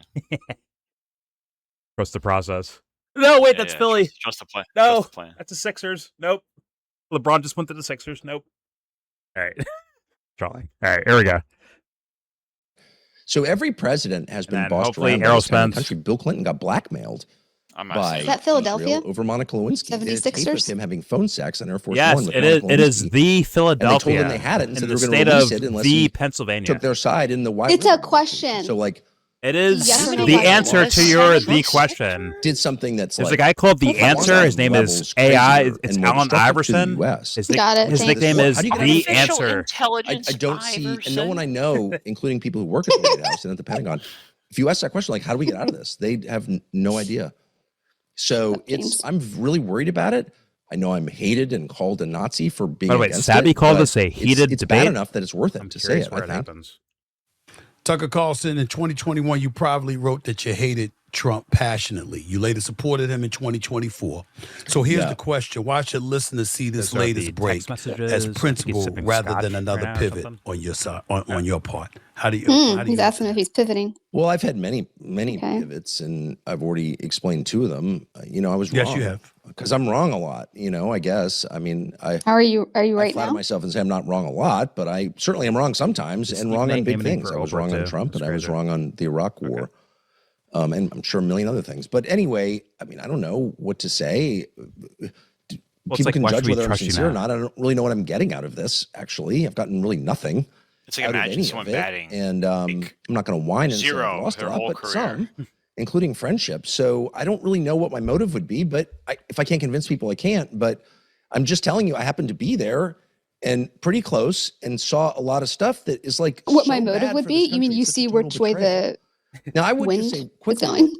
Yeah, I got mad at Trump in a private text message, which Fox stole from me and sent to the New York Times. That's a whole nother story. Oh, let's go north. I wrote that to one of my producers because Trump had made me mad in 2001, right after the election. Okay. Pied Piper never stays I've been mad at the house people I love. So. But I decided that Trump was the option to the Republican leadership and the Democratic leadership. He wasn't a Republican. He was a challenge to the Republicans. He came from outside the system. This was how I thought of it. He was? And as they tried to put him in jail and shoot him and all this stuff, I was like, see, it's totally real. It's not a fake thing. I mean, they're trying to put him in jail.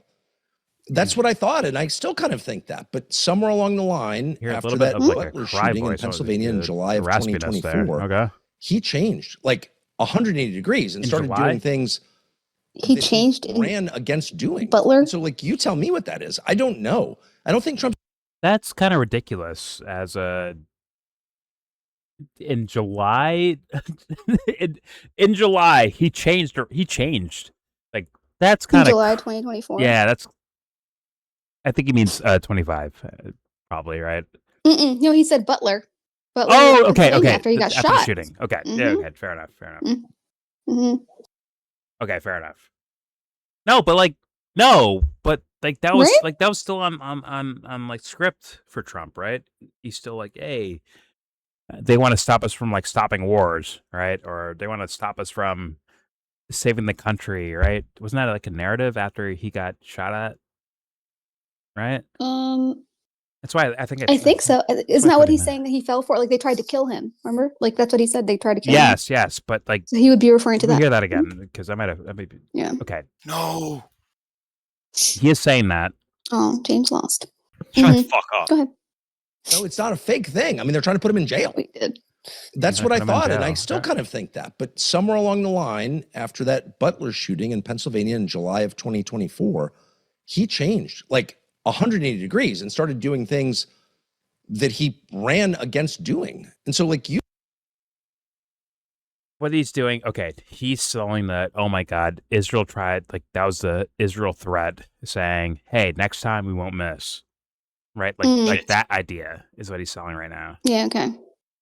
Oh, okay. I thought it was like as far as like actual like it's like we nicked your ear, next we're gonna, nick your brain matter kind of thing. Yeah. I thought it was like maybe going towards a like, hey, at some point during his actual entrance as the president, something changed. Oh, fuck this. Because wasn't Tucker like dick riding for like the a period of time like after he got elected or inaugurated, right? Like yeah, he was there. He was even at the inauguration, if I'm not mistaken. Yeah, I thought like Tucker. Okay, here we go.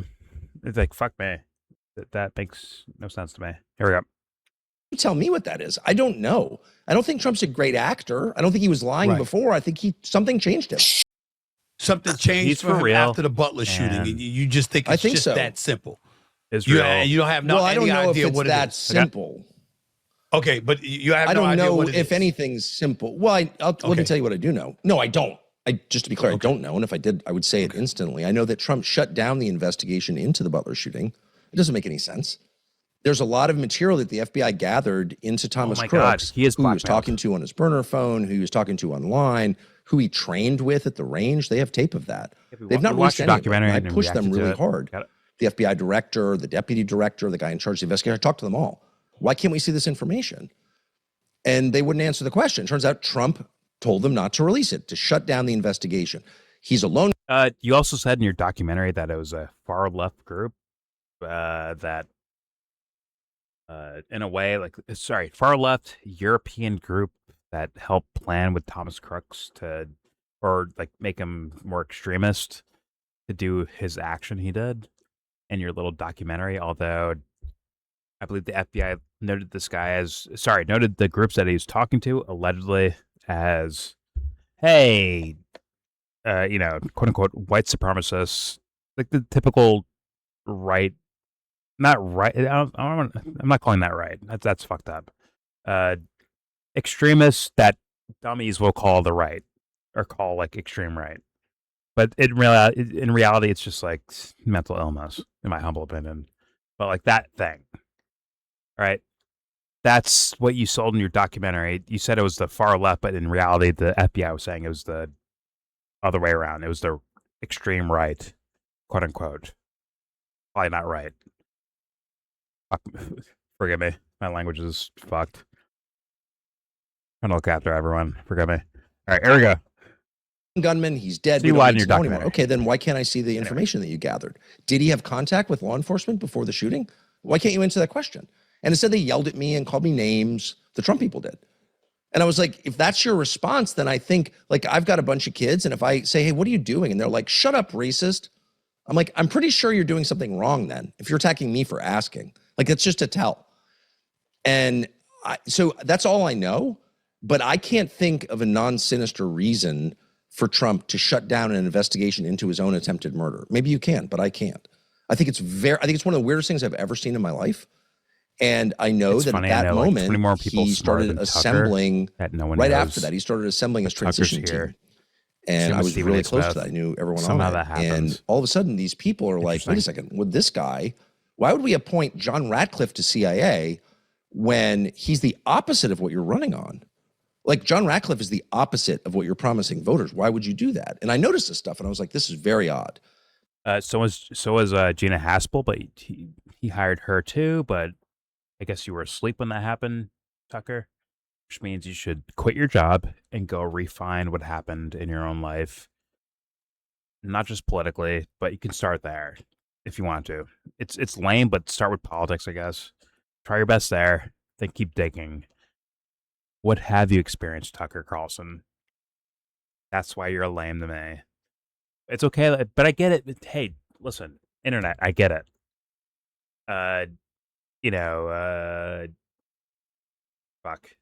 Nick Fuentes doesn't get it, but Tucker does. Got it. If that's where we're living, good for you. But in reality, Tucker should quit what he's doing right now. He's quit his job and go look into other stuff. Mainly himself, but politics is politics. He'll start with politics probably. Right. But anyways, here we go. But I didn't kind of put it together because I'm not a genius. And then by the time we got to Iran, I was like, stop wait playing a second. melodrama. I think this whole thing's been in progress for a long time. And the point is not to eliminate Iran's nuclear program. Then. Nobody cares. Do that instead. The point is to reshuffle. If you're a bot, you're a bot. Globally. It is what it is. And to diminish the Gulf states, to get the United States out of the Middle East, I think to end the petrodollar, to crush Europe. Like, there are big things going on. And the rest of us are so caught up in whatever BS crap the media is putting on here, we don't see it. But I'm just telling you, in 5 years, it's going to be a different world. I hope a better world, but it's going to be a different world. You've got a lot of people connected with Israel. You got a lot of people who are, who look at Benjamin Netanyahu and let's just say they don't view him the way that you do. They point to your relationships in the Middle East. They talk about Qatar. They talk about you having a home in Doha, stuff like that. Talk about that for a second, whatever level of legitimacy I never heard may that. come Home in attached to Doha? those who I mean, I hate out defending myself. I mean, it's just, these are people who are taking money and direction. That's straight from Mark Levin. Accusing me of the same. And the truth is, I've never heard that. I don't have a home in Doha. I don't own anything. I've heard of, hey, Tucker works with Qatar, takes money from Qatar, but a home in Doha that's a new one. I've never heard that one. No, Mark Levin has talked about there. He's like, yeah, he's got a home. He's bought homes there. there. He's got dealings with them. Blah blah blah. He vacations there because he's got a vacation home. It's like, I don't know. He's got a Chinese restaurant and it's like, yeah, okay, fair enough. Mm-hmm. But it's called New Fortune. what? Fair enough. New Fortune's Chinese, whatever. It's halal. He's got a halal Chinese. No pork in that bitch either. No pork either. But like as crazy as that, dude, as crazy as that is, someone's buying. Like, that's what I'm saying, dude. Like, are we in a, like, how dumb are we as human beings? Someone's buying the Mark Levin story right there, or even Tucker's rebuttal, like off face value, like buying into it, and thus like we're like, that's why we're fucked, because not no one, but too many people are not questioning enough around that. Like, that's why it's so fucked. He has a vacation home in Doha, and also I trust Mark Levin at the same time. Like, it like makes stupid sense to me. Then Tucker's rebuttal is going to be something stupid too. Well, the government is owned by Israel, and Mark Levin's part of it. Like, that's going to also be stupid. It's going to be like dumb on top of dumb on top of dumb, and that's what we're selling for, apparently. Apparently. And plus, if he does have a house in a Doha, who gives a shit? Like, what? I know. I don't care. I mean, I heard it's like really hot in summertime. Like, yeah, I'm good. Yeah, I mean, yeah. No chance of hot, but it's just kind of like, why is that even newsworthy? Even if he does have a house, it's like a distraction. You know what I mean? Like, I don't know. Listen up, America. Let me tell you something. It's called Qatar, and it starts with a Q. Imagine that. Those bastards. It's like some trash shit like that. Yeah. Sorry, theatrical. All right, here we go. And the truth is, I don't have a home in Doha. I don't own anything in Doha. I've never taken money from the Qataris or anything. I have a home in Dubai. I don't even have a bank loan. I have no investors. I have no debt. My opinions, you may not like them, but they're mine, because I have if I had a home in Doha, that means I'm chilling, and bro. I own my company with my college I'm roommate. living good. So that's the extent of my financial life. Whatever. But you know what? I would say this. Qatar, I love Qatar. I really like Qatar. And the Israelis like Qatar too, which is Qatar why hero. Benjamin Netanyahu asked the Qatari government to send money to Hamas. I'm not guessing. You can look it up. So it was actually Netanyahu who asked Qatar to send money to Hamas. Now they're like attacking the Qataris for being a tool of Hamas. The whole thing is so dishonest, I can't deal with it. But even if that's in words, actually, what I've heard is actually the case. But all right, here we go.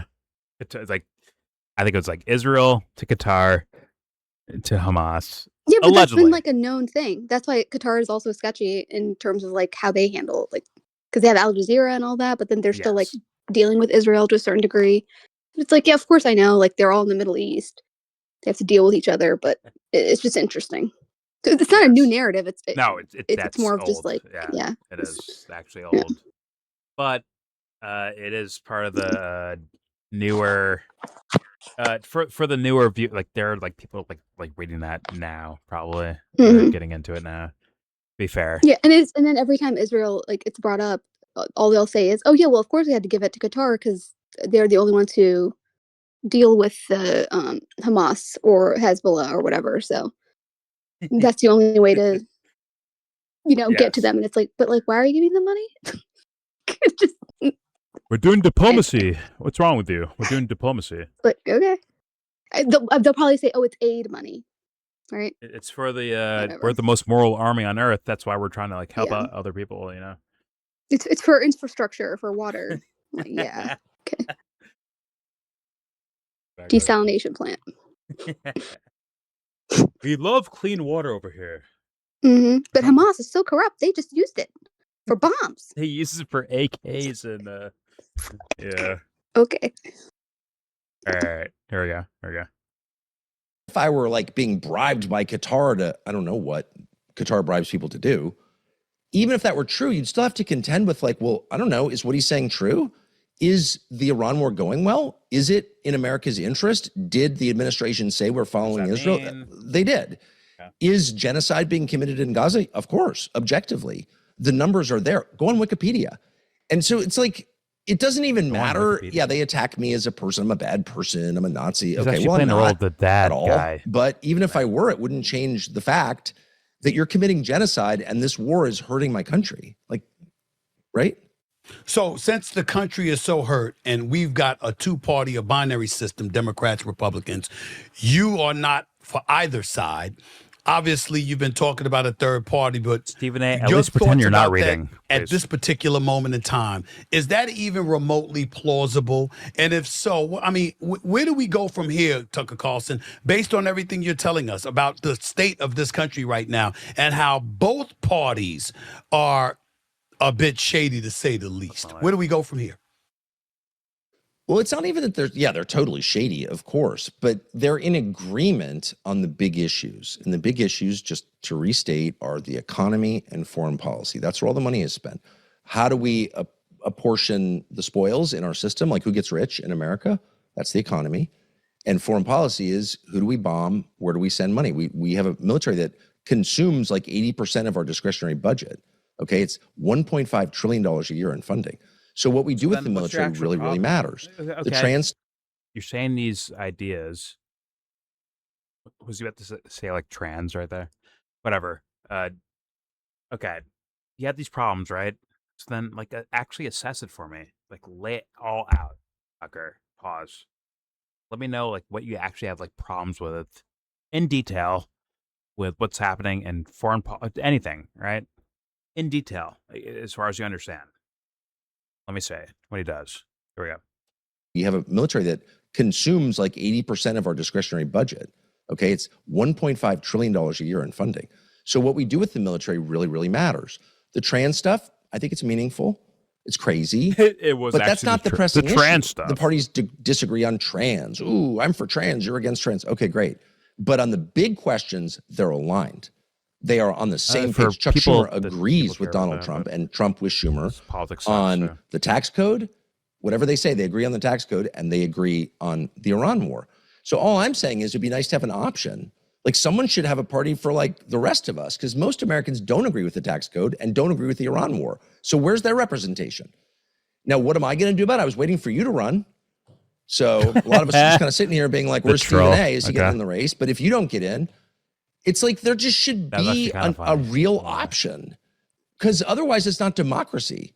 It's an oligarchy posing, like painted. It's actually like a trans oligarchy. It's like an oligarchy pretending, no, I'm a democracy. It's got like big red lipstick misapplied and a wig. It's like, it's too fake. I can't deal with it. So let's play the game, Tucker Carlson. If not, why would you?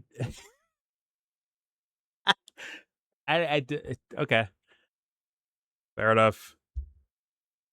It's like him. It's him trying to keep the dupsters around his circles, basically. Keep the dupes around, like that'll fall for my shit. Like keep them around by saying like certain things. They need like taglines. They need like catchphrases. They need that shit. Otherwise, they can't function. So thus I'll say words to attract them. Keep Jordan defending the fucking trans. That's what it will also do. I'm sorry, Shakespeare, what was that?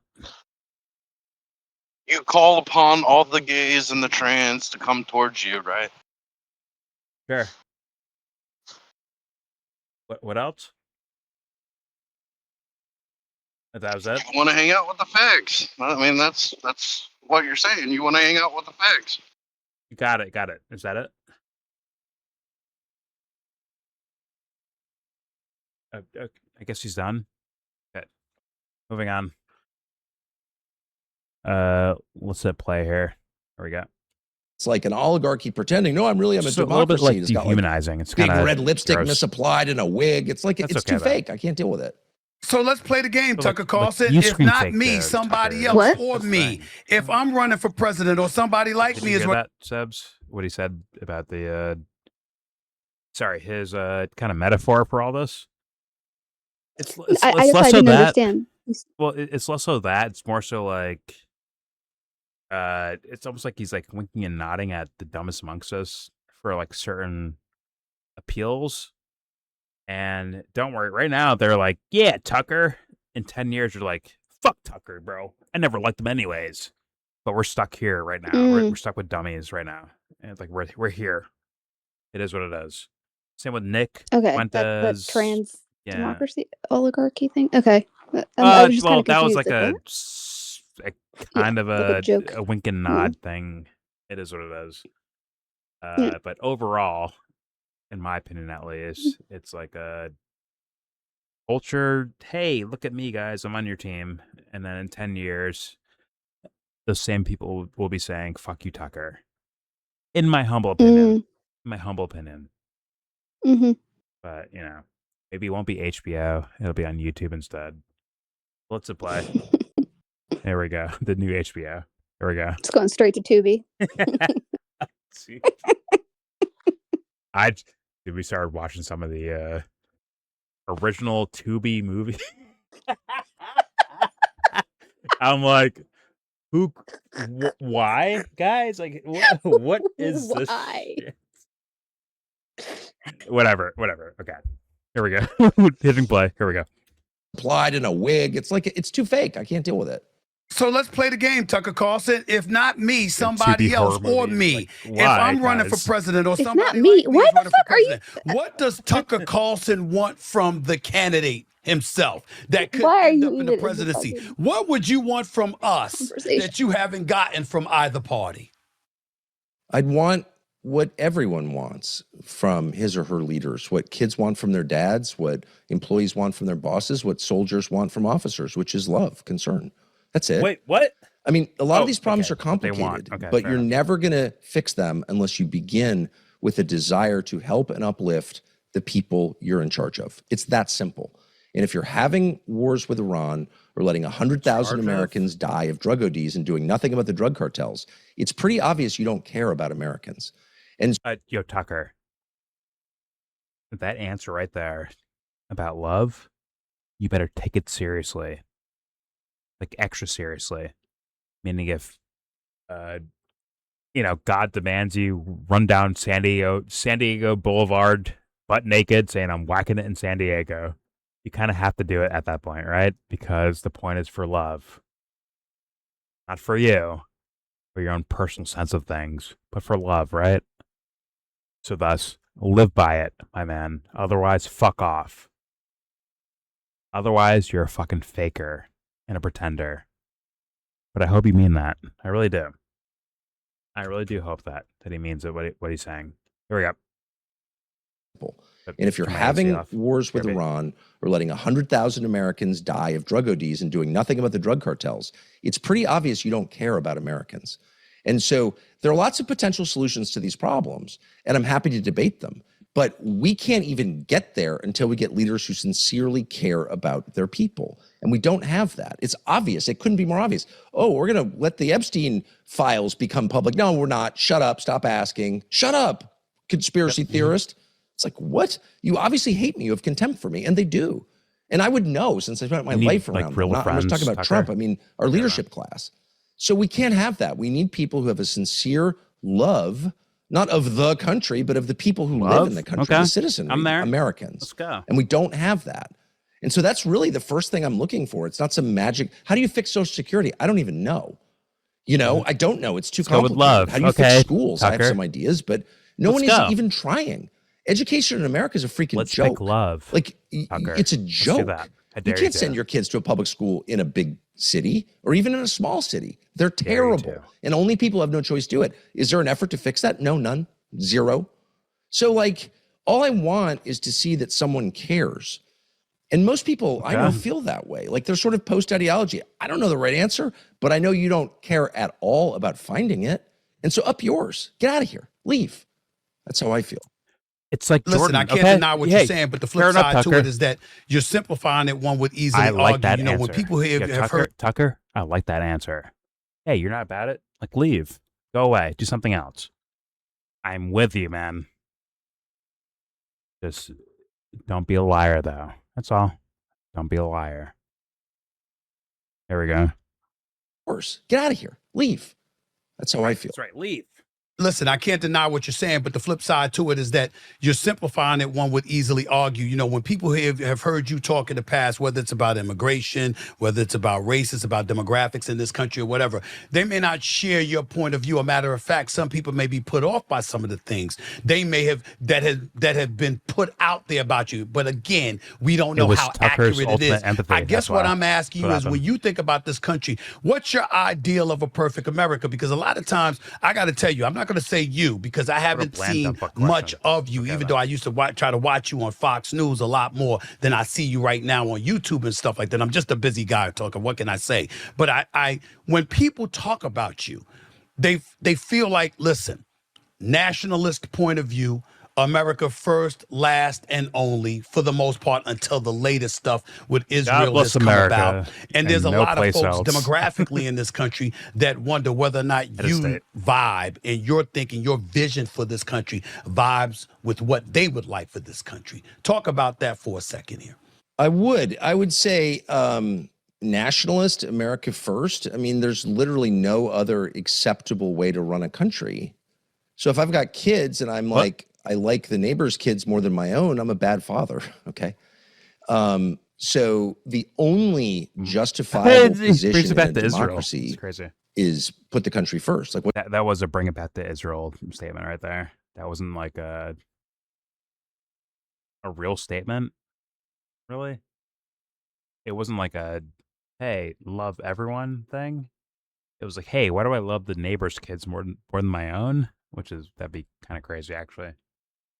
In regards to like just proximity, weird, but still, like he's saying, like, yo, we love Israel more than we love, Americans, which is once again tailored for this time period and kind of lame when it comes to the idea of wisdom. Fucking lame. But we're here though. Okay, fair enough. I mean, I'm stupid. My bad. Here we go. More than my own, I'm a bad father. Okay. I'll play it again. No other acceptable way to run a country.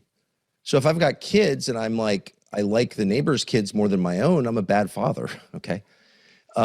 So the only justifiable position in a democracy is put the country first. Like, what's the point? Who owns the country? Well, its citizens own the country. Therefore, this whole enterprise, this whole thing is being done on their behalf. So if I don't put my own country first or put another country first, by definition, I'm committing treason, which they are. So it's not about Israel. Once again, it could be Uruguay. It doesn't matter. You have to protect your people. Nobody disagrees with that, by the way. As for the race stuff, there has been this concerted effort to convince non-whites that whites are the problem. Oh my God. Whites are bad. Whiteness is bad. We hate whites. I'm sorry. Christ is like, protect everyone. But that's okay, though. You don't know. You don't know the guy. Got it. All right, here we go. And to foment... No one's like that. To foment hatred Christ. between the races. Now, why have they tried to do it? Why would you ever do that? Which they have definitely done at, kind of scale for 60 years. Well, because when you're busy hating your neighbor on the basis of his race, they're busy looting your country, which they have done. So it's a diversion tactic. And the truth is, oh my God, if you say what I just said to the majority of Americans of any color, they're like, well, of course that's right. Like, what's the purpose of having a government if it's not there to help you? Like, what? Then why do we have it? It's to help Bibi? Like, what are you even talking about? Of course you're a nationalist. Of course you're an America first and only. That doesn't mean you hate other countries. Here. Like, I'm not for bombing other countries most of the time, unless they're bombing us. So, like, I'm not against other countries. And by the way, I've been to almost every country on the planet, and I like them all. So it's not that. It's like, why do you have a government? It's to look out for you and your interests. That's why you pay taxes. This whole conversation is like bonkers. But the race stuff is the most upsetting. And what you see when you really drill down, because it divides people permanently. The Democratic Party has spent 60 years telling non-white voters that whites are the problem and that whites hate them because they're not white.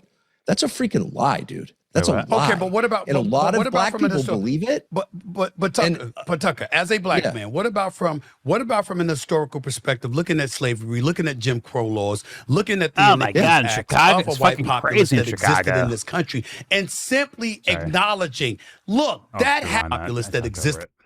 But Tucker, as a black man, what about from an historical perspective, looking at slavery, looking at Jim Crow laws, looking at the iniquitous acts of a white populace that existed in this country, and simply acknowledging, look, that happened, that existed, and we could never come close to letting something like that happen again, policy or otherwise. What's wrong with doing that? Well, it is happening again. No. What I mean is it divisive? Is it what divisive? Yeah. Jim Crow is happening again at a larger scale. Yes, it is. We have more racial quotas now against whites than we ever had against blacks in the South. And in federal contracting, in college admissions, in hiring, in private companies and public companies. It's like, how about the government treats everybody the same? That's the lesson of the civil rights movement. Let's treat everyone the same. Stay right there. What if I said to you, Tucker, you got a 50-yard head start? And guess what? You've been operating at a 50-yard head start for a lengthy period of time. And in order to equal the playing field, I've got to get a head start to be able to catch up to you. Because essentially, that's what you have a black populace or a minority populace in this country articulating to some degree anyway. I understand your point. I have the numbers on that. So two wrongs don't make a right. Right. Okay. I'm saying two wrongs don't make a right. I get that part. But if you're talking about, there's a lot of folks within this country that are of that mindset, and I respectfully disagree. But the key word is respectfully, because I understand where you're coming from.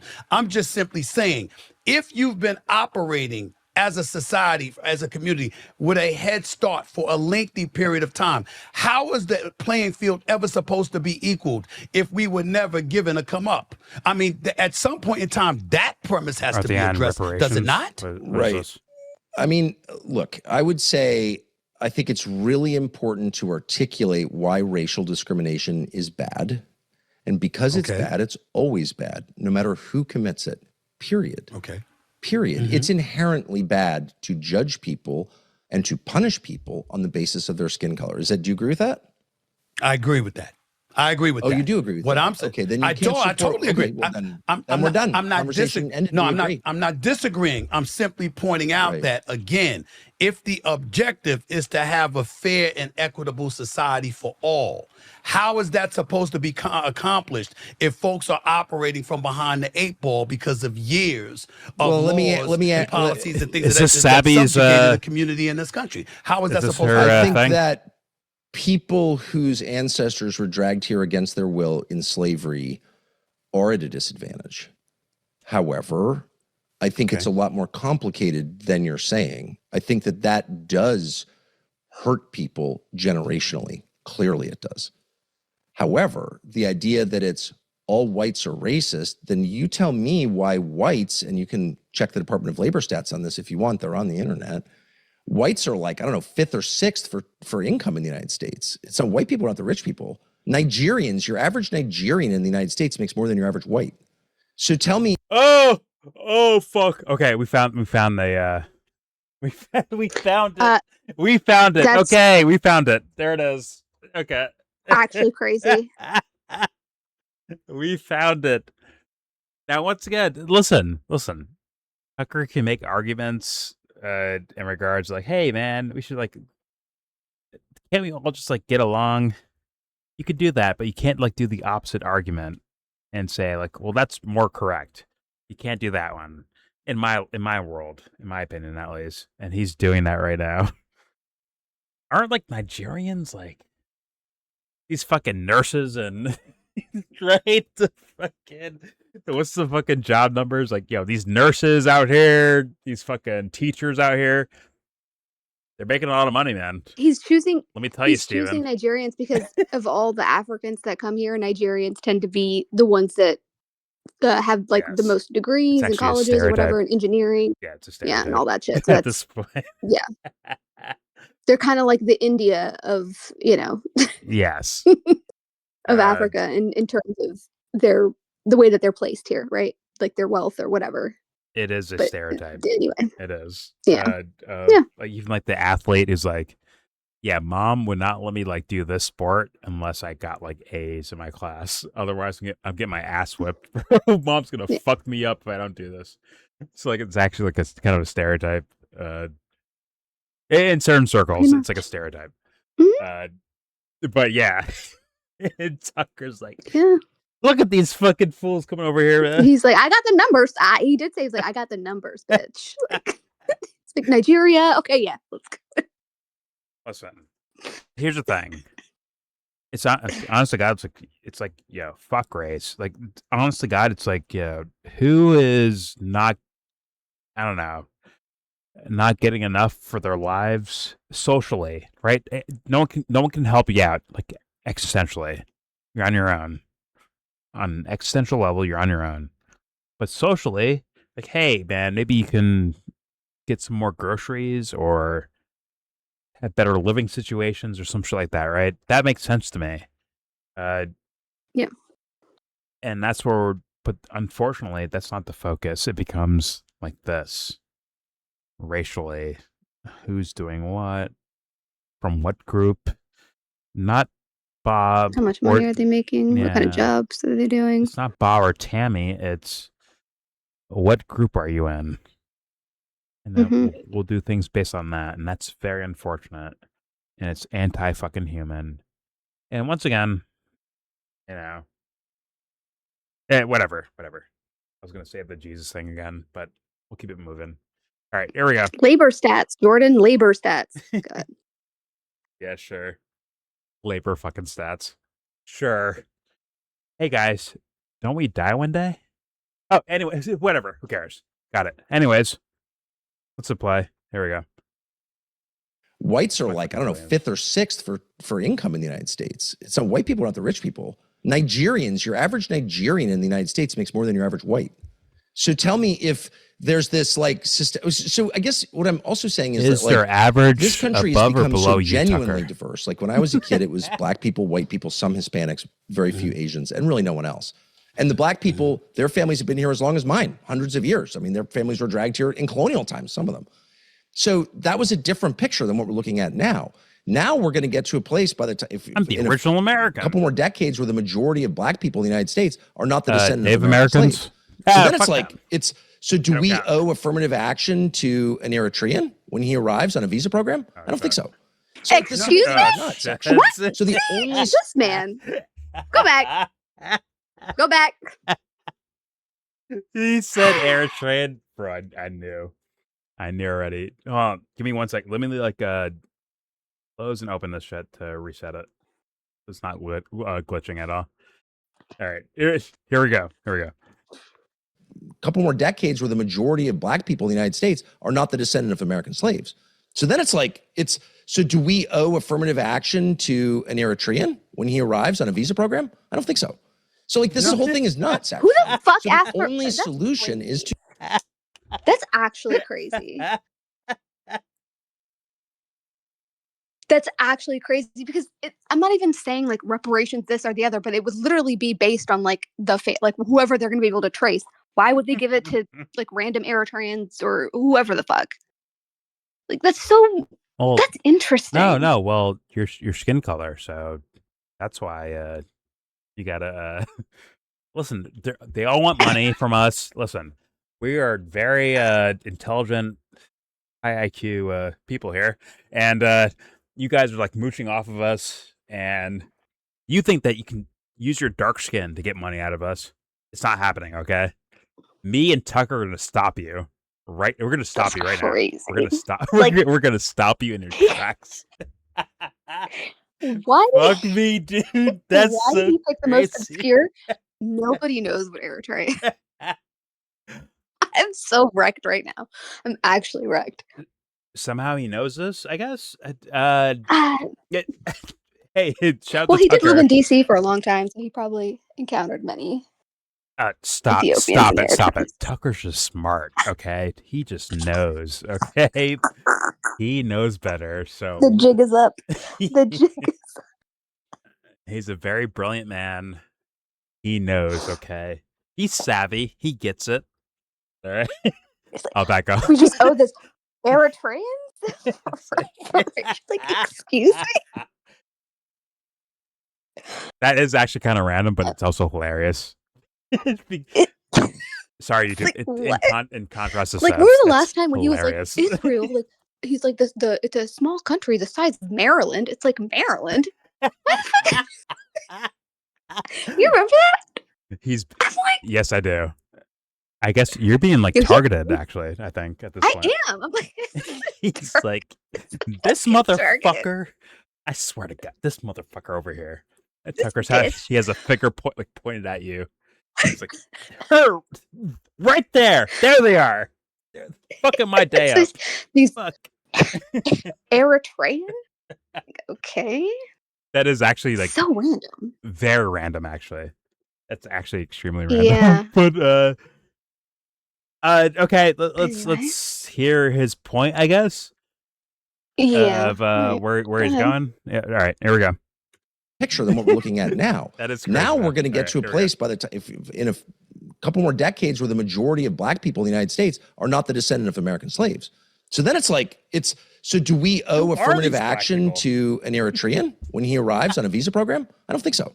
So like this whole thing is nuts, actually. So the only solution is to say, who are these darkies? Where they come from? Discrimination on the basis of race is always wrong, and so let's stop doing it because it's wrong. It'd be like saying, and they do say it. Well, you know, a lot of people who survived the Nazi genocide moved to Israel, and their grandchildren, you know, have a right to be upset about that. Okay, got it. But those same people are committing genocide. So it was wrong when it happened to their grandparents. It's wrong when they're doing it because it's just wrong. There are okay, got it. Universal ideas of that's wrong. But the way you answered that was, okay, original slavery, American slavery, right? And you're like, oh my God, but Eritreans are now coming over here like begging for slave reparations. But then anyways, Holocaust, but also the Jewish guys are also committing genocide themselves. So like he actually like pivoted and tailored towards a certain direction that makes no fucking sense to me. Logically, zero sense. It makes no fucking sense. Stringing together. Yeah, that was kind of weird. I'll play it again, but I'll there's no like, transition either. It's kind of I know. It's just like one to the next to the next to the next type of thing. Okay, Tucker. All right. Once again, not calling Tucker racist. I believe it or not, fans of Tucker, I take him seriously. He is he's kind of a dumbass. Actually, like I feel like, forgive me, he's actually like kind of dumb too. In words, he's dumb. In my opinion, probably a liar, but you know, at best, he's a dumbass, and this is what I hear as the intellectual thing I think it should be navigating in my own personal life is Tuckerisms. I guess I should be like navigating those as for like intelligence. Anyway, whatever. All right, here we go. Forgive me. I don't think so. So like this whole thing is nuts, actually. So the only solution is to say slavery is always wrong. Discrimination on the basis of race is always wrong. And so let's stop doing it because it's wrong. It'd be like saying, and they do say it, well, you know, a lot of people who survived the Nazi genocide moved to Israel and their grandchildren, you know, have a right to be upset about that. Okay, got it. But those same people are committing genocide. So it was wrong when it happened to their grandparents. It's wrong when they're doing it because it's just wrong. I get your point. There are universal principles that if we don't defend, we will wind up in the world that we left when we started this country, which is the powerful people get to do whatever they want and everyone else has to just deal with it. And I don't want to live in that country. I agree with you when you say there's universal principles that we should just uphold, and that obviously. So love is the answer. Got it. All right, here, hit and play. Here we go. Get to do whatever they want. Got it. Love. And everyone else has to just deal with it. Forever. And I don't want to live in that country. Love. I agree with you when you say there's universal principles that we should just uphold, and that obviously, you know, there are things that are iniquitous acts that we should absolutely speak against, no matter who it's for or against. Absolutely, I'm totally with you. Exactly. The flip side to it, the flip side to it, however, is that one could easily also argue that lets off the hook those who have benefited and have positioned themselves to be in positions of power and influence, where they can subjugate a vast majority of folks in our society, as we've witnessed people doing for decades upon decades. You can make the argument that they're already at an advantage and they're getting left off the hook by doing exactly what Tucker Carlson suggests, because what you want to do is start with a clean slate and just erase all that has happened. I don't mean literally erase it from the mind's eye. I'm just talking about starting from scratch and going forward, when we can never start from scratch going forward. Tucker Carlson, you know that. But yeah, I mean, look, his words make sense. This has been going on for over 60 years. I don't think it's actually helped that much. It's made people hate each other, but it's also obscuring the true crisis in the country, which has nothing to do with race and has to do with economics.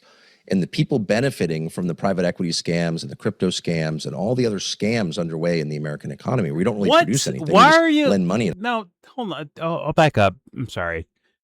It's like, yeah, man, a crime anywhere is a crime everywhere, right? According to Tucker, that's his thesis, right? A crime anywhere is a crime everywhere, right? But let's hear how he answers this question. Here we go. So you know that. But yeah, I mean, look, this has been going on for over 60 years. I don't think it's actually helped that much. It's made people hate each other, but it's also obscuring the true crisis in the country, which has nothing to do with race and has to do with economics. And the people benefiting from the private equity scams and the crypto scams and all the other scams underway in the American economy. We don't really produce anything. We just lend money at high interest, sell real estate again and again. Those people are getting richer than everyone else, the billionaire class, and they don't want to deal with questions about how exactly this works. Why are they paying half the taxes that you're paying as a wage earner? Like, I don't really get that. And they don't want to have to defend it. So instead, they're like, the real problem is race. And these whites are just bad, and they've taken all the stuff. Well, actually, if you look at the numbers, that's insane. One of the biggest groups of poor people in this country is white. So far, there's like a kind of a focus in that direction, which is okay. I think like that. I think that like people that have been, there's plenty of identities like taken advantage of through marketing. I mean, like kindergarten psychology type shit. That has been there and still there. And Tucker's there still. Okay, fair enough. I'm sure Stephen A is on the opposite end of that idea because of his persona. Not because he's black, but because of his persona, his social celebrity persona. Just like Tucker and his celebrity persona. Like they're gonna do certain things when they're engaging. Unfortunately for the audience that buys into it. Unfortunately, but like it's the case. Forgive me, guys. But let's play. Here we go. And these whites are just bad, and they've taken all the stuff. Well, actually, if you look at the numbers, that's insane. One of the biggest groups of poor people in this country is white. Are they privileged? I don't think they are. So, like, it's not about race. We should treat all Americans. People that are white can suffer.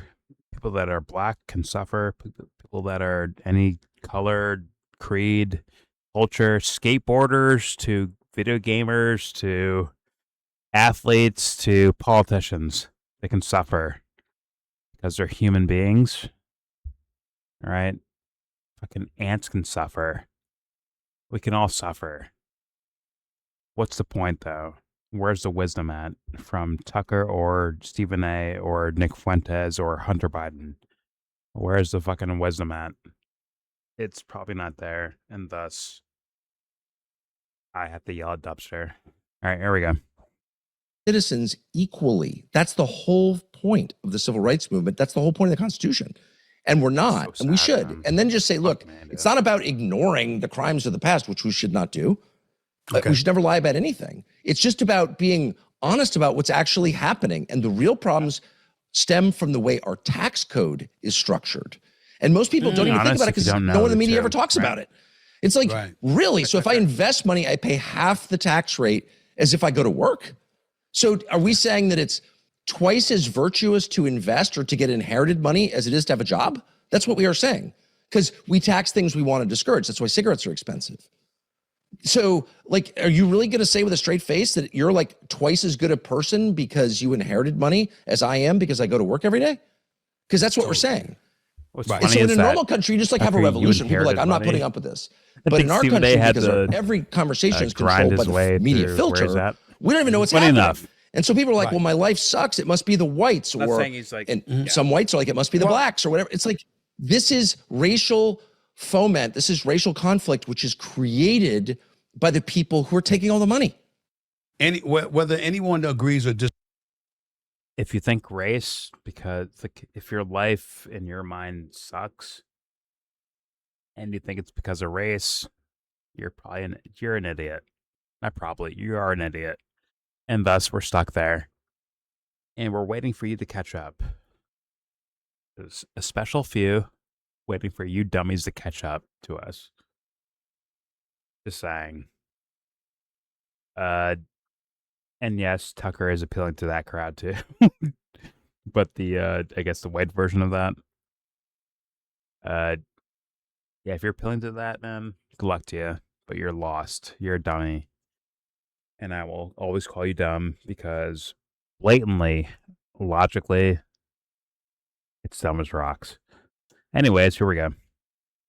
I mean, by the I'm people dumb. who are taking all the money.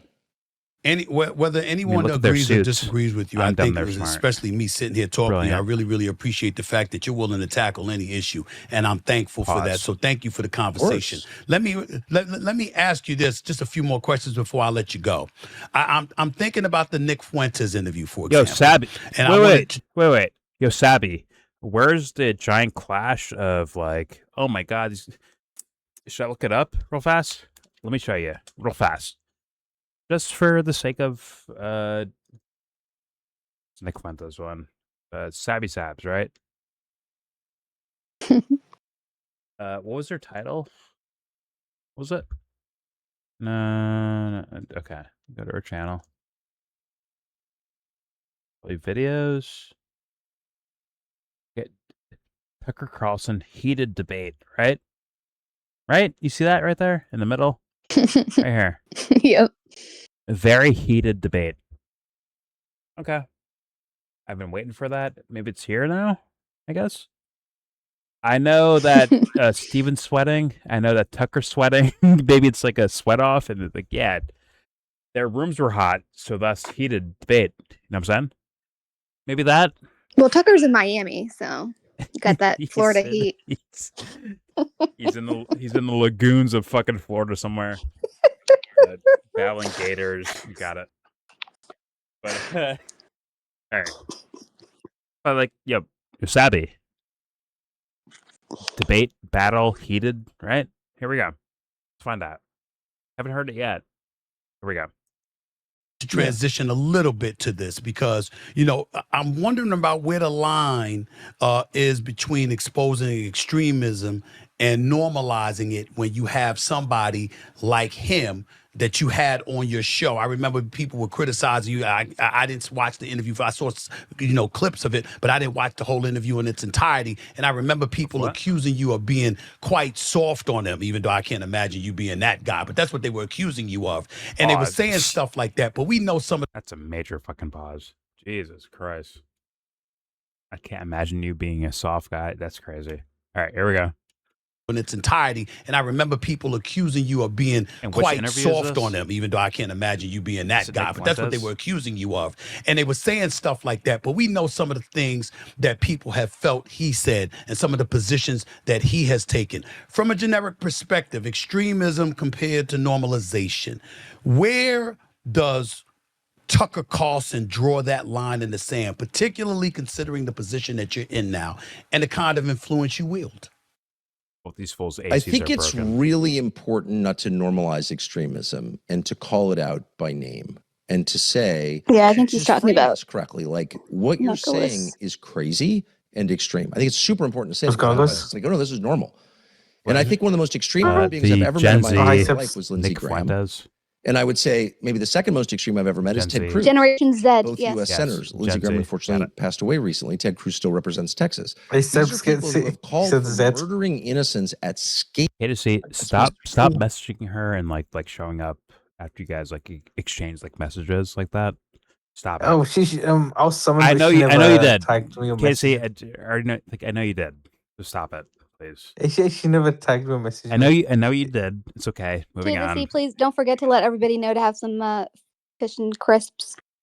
You see that? See that kid is you're a dupe. You're the guy with the bag in your hand, but don't worry. She's a bag of crisps. She's in the getaway car. Is it a bag of crisps? She's in the getaway car, like driving away as you're like holding the bag on your own. Okay. He's gonna be left holding a bag of crisps. Okay, go ahead, press play. Anyways, here we go. One of the most extreme human beings I've ever met in my entire life was Lindsey Graham.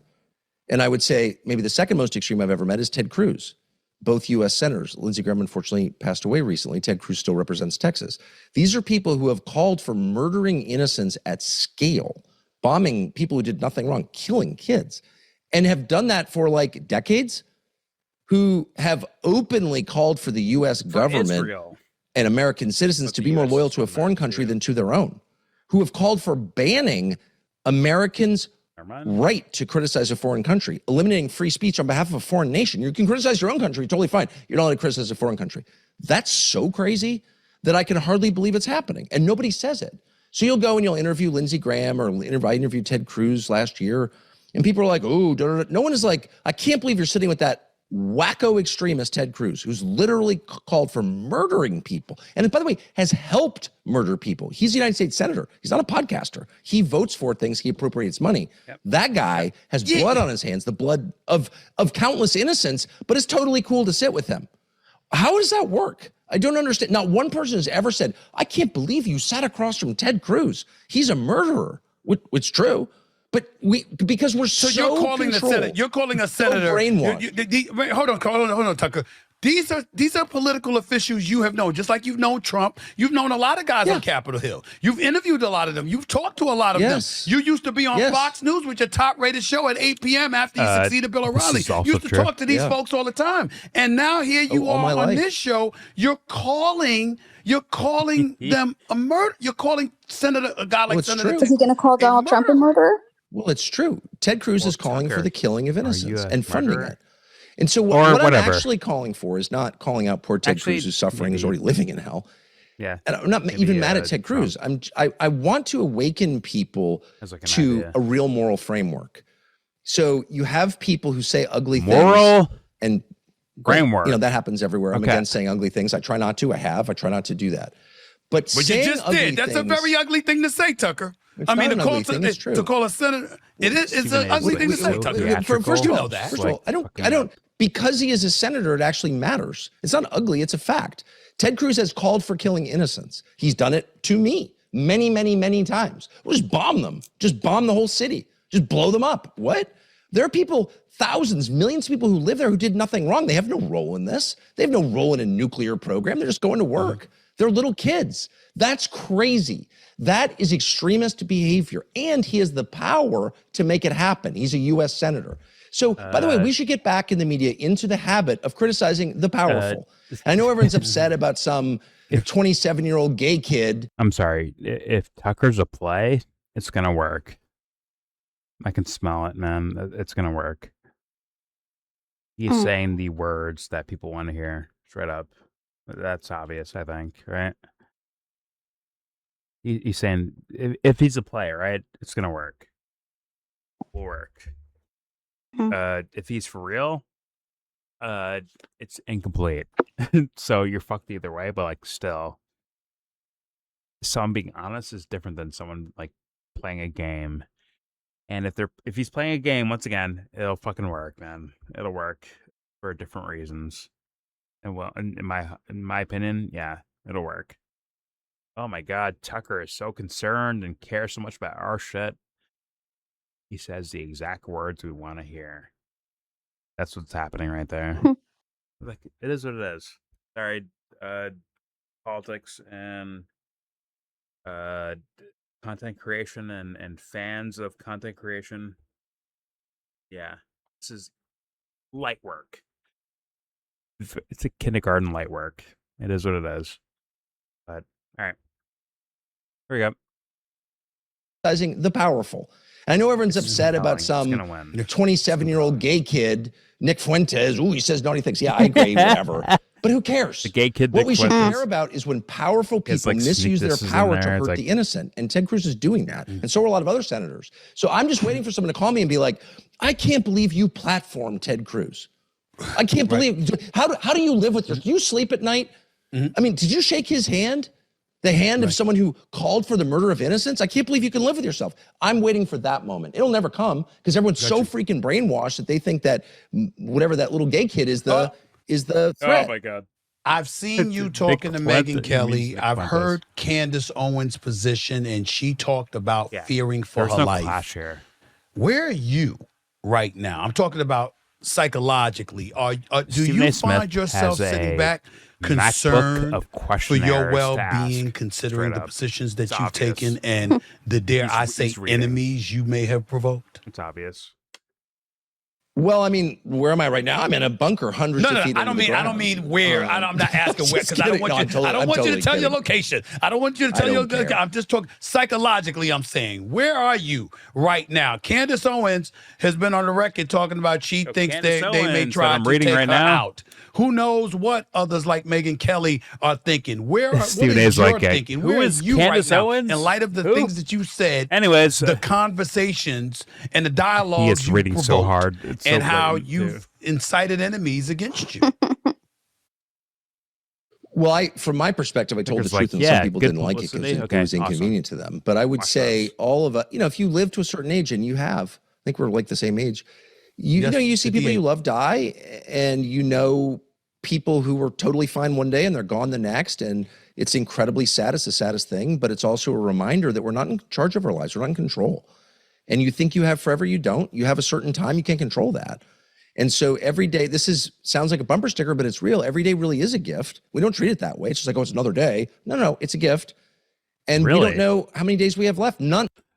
Really, Tucker? Okay. I'd love to, yeah, man. Join this Discord. I dare you to. Let's go over that, for real. Because that's where I'm at. Hey, man, every day is a gift. Got it. Let's live that for real. Let's do that shit. Pause.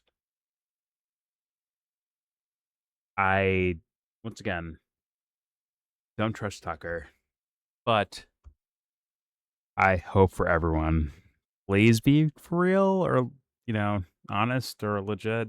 I pray for that for everyone. I really do. So I hope that's real. But here we go.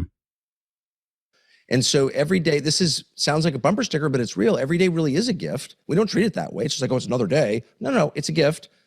And we don't know how many days we have left. Not one of us does. It doesn't matter how old or young you are. Not one of us knows how many we have left. And so I've just lived long enough to really believe that because I've seen it. I mean, Charlie Kirk was sitting at the table I'm sitting at now, not long before he was killed. And then he's gone. Never thought that would happen. I still feel so sad about it, as I do for all the people I've lost over the years. I'm sure you feel the same way. So the idea that like, I'm in under threat. Well, we're all under threat all the time because we don't know what the future is. So just like, stop worrying about that. You can't control it. I really believe this. Stop worrying all the time about stuff you can't control, and instead focus as intently as you can on loving the people around you, telling the truth, trying to do the right thing, knowing you're going to make a ton of mistakes doing it. Like that's the business of life, I think. You're wrong.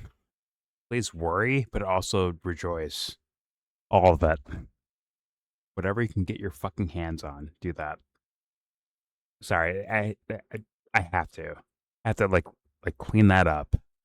Personally, my personal opinion of things. Yeah.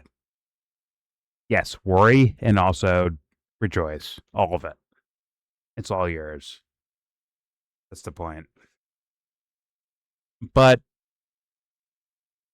someone could be for real and say what Tucker said right there. I'll be fair to them. But all right, here we go. Right thing, knowing you're going to make a ton of mistakes doing it. Like that's the business of life, I think. Tucker, the word love comes associated with hope in the eyes of a lot of people.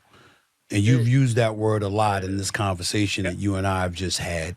I'm wondering, when we think about hope, is there a light at the end of the tunnel? Is there some hope? When I look at the Democratic Party, is there soap? Listen, you have hope. Is there soap? Okay. Sorry. Here we go.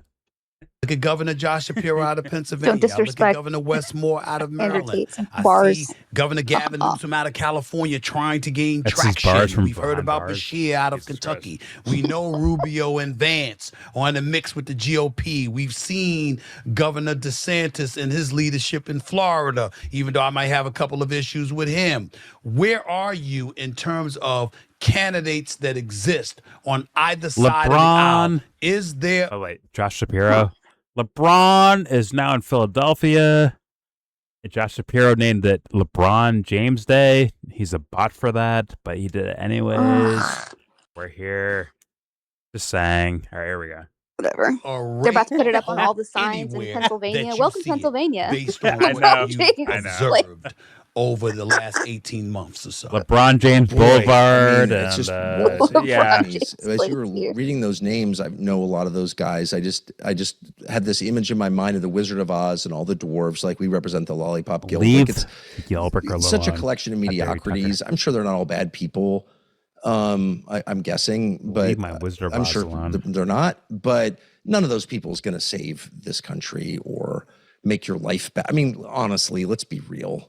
I'm not sure that there are political solutions right now. We could have better politics, people who care about us. But the truth is, our problems are really significant, but it doesn't mean that our lives have to be barren or bleak, because really your life is not about who's in office. This is what I've learned recently. I've thought a lot about this recently because I was so disappointed in Trump, and I'm like, oh my gosh, what do we do? And it's like, I don't know, love your wife more, be kinder to the people who work for you, give 100% tip at dinner. I mean, I don't know, like, you don't have to wait for some savior to come and make everything perfect, because like Josh Shapiro or DeSantis, I mean, come on, these guys. I'm not saying they're evil or anything. I'm sure they're fine, but like, they have no freaking idea what they're doing. They have no power. The president doesn't have as much power as we thought. That's another thing I learned. He can't fix all these problems. He doesn't have. He can't even decide not to invade Iran. Well, then why the hell do you want me or somebody else to run for office? I mean, what hope would we have? Based on what you would have no hope, but how hilarious would that be? Stephen A. Smith, ladies and gentlemen, go Stephen A. Smith, and you'd be like, you know, I think it'd be funny. I couldn't get anything done. That was wild. I'd lose my damn mind dealing with them on Capitol Hill. I couldn't get anything done. But we don't have to wait for that. I guess that's the point. I mean, I've really had to brood on this recently because I convinced myself that Trump was really going to make a huge difference. And by the way, it didn't have to be this bad. Okay. Obviously, it was his fault. But he was never going to fix all the problems, because that's kind of not how it works. Like, the president doesn't have the power to do that. I don't have to wait for the perfect guy or even a great guy to get elected to make my own life better, to make the lives of people around me better. And I shouldn't wait. And I shouldn't also think that my happiness, is dependent on who's in the White House. Like, it's just not true. It's like part of the op, actually. You know, you can create beautiful things and a beautiful life and love other people, no matter who is. I mean, there are happy people in North Korea. I'm sorry, I've been there. It's true. Very last question: is that something you've always known, or is it something you've learned since you departed from Fox News, since you built your own company, since you're doing what you're doing now? I mean, I've learned it. I mean, if you'd asked me 30 years ago, do I think? I'm sorry. Go find out on your own. For me personally, like, yo, don't let me get famous ever. Don't allow it. Ban it. If I do this, guess what? It's fucking over. For sweaty Stephen A, for sweaty Tucker Carlson, you're fucking done. I'm running you the fuck over. This GG's. But anyways, there's your video. Please subscribe if you feel like. Comment, agree or disagree. Like, let it be known. Say your opinions out loud in the comments if you want to. Please do that. Don't forget to share, support. Hopefully donate to all the links in the description box. If you want to, it's charity. The last link is mine, but like you can skip that one. Everything above it is like charities actually. So please donate to that. Your voice, right? Discord. If you want to join, please join the Discord if you feel like. All opinions are welcome. Like actually, so please do so if you want to. And obviously I'll link the videos, or this video at least, so that you can see that you're on your own and watch it and complain or love it or cry about it or whatever the fuck you want to do. It's there for you. Because I'm trying to be fair. Either way, most importantly,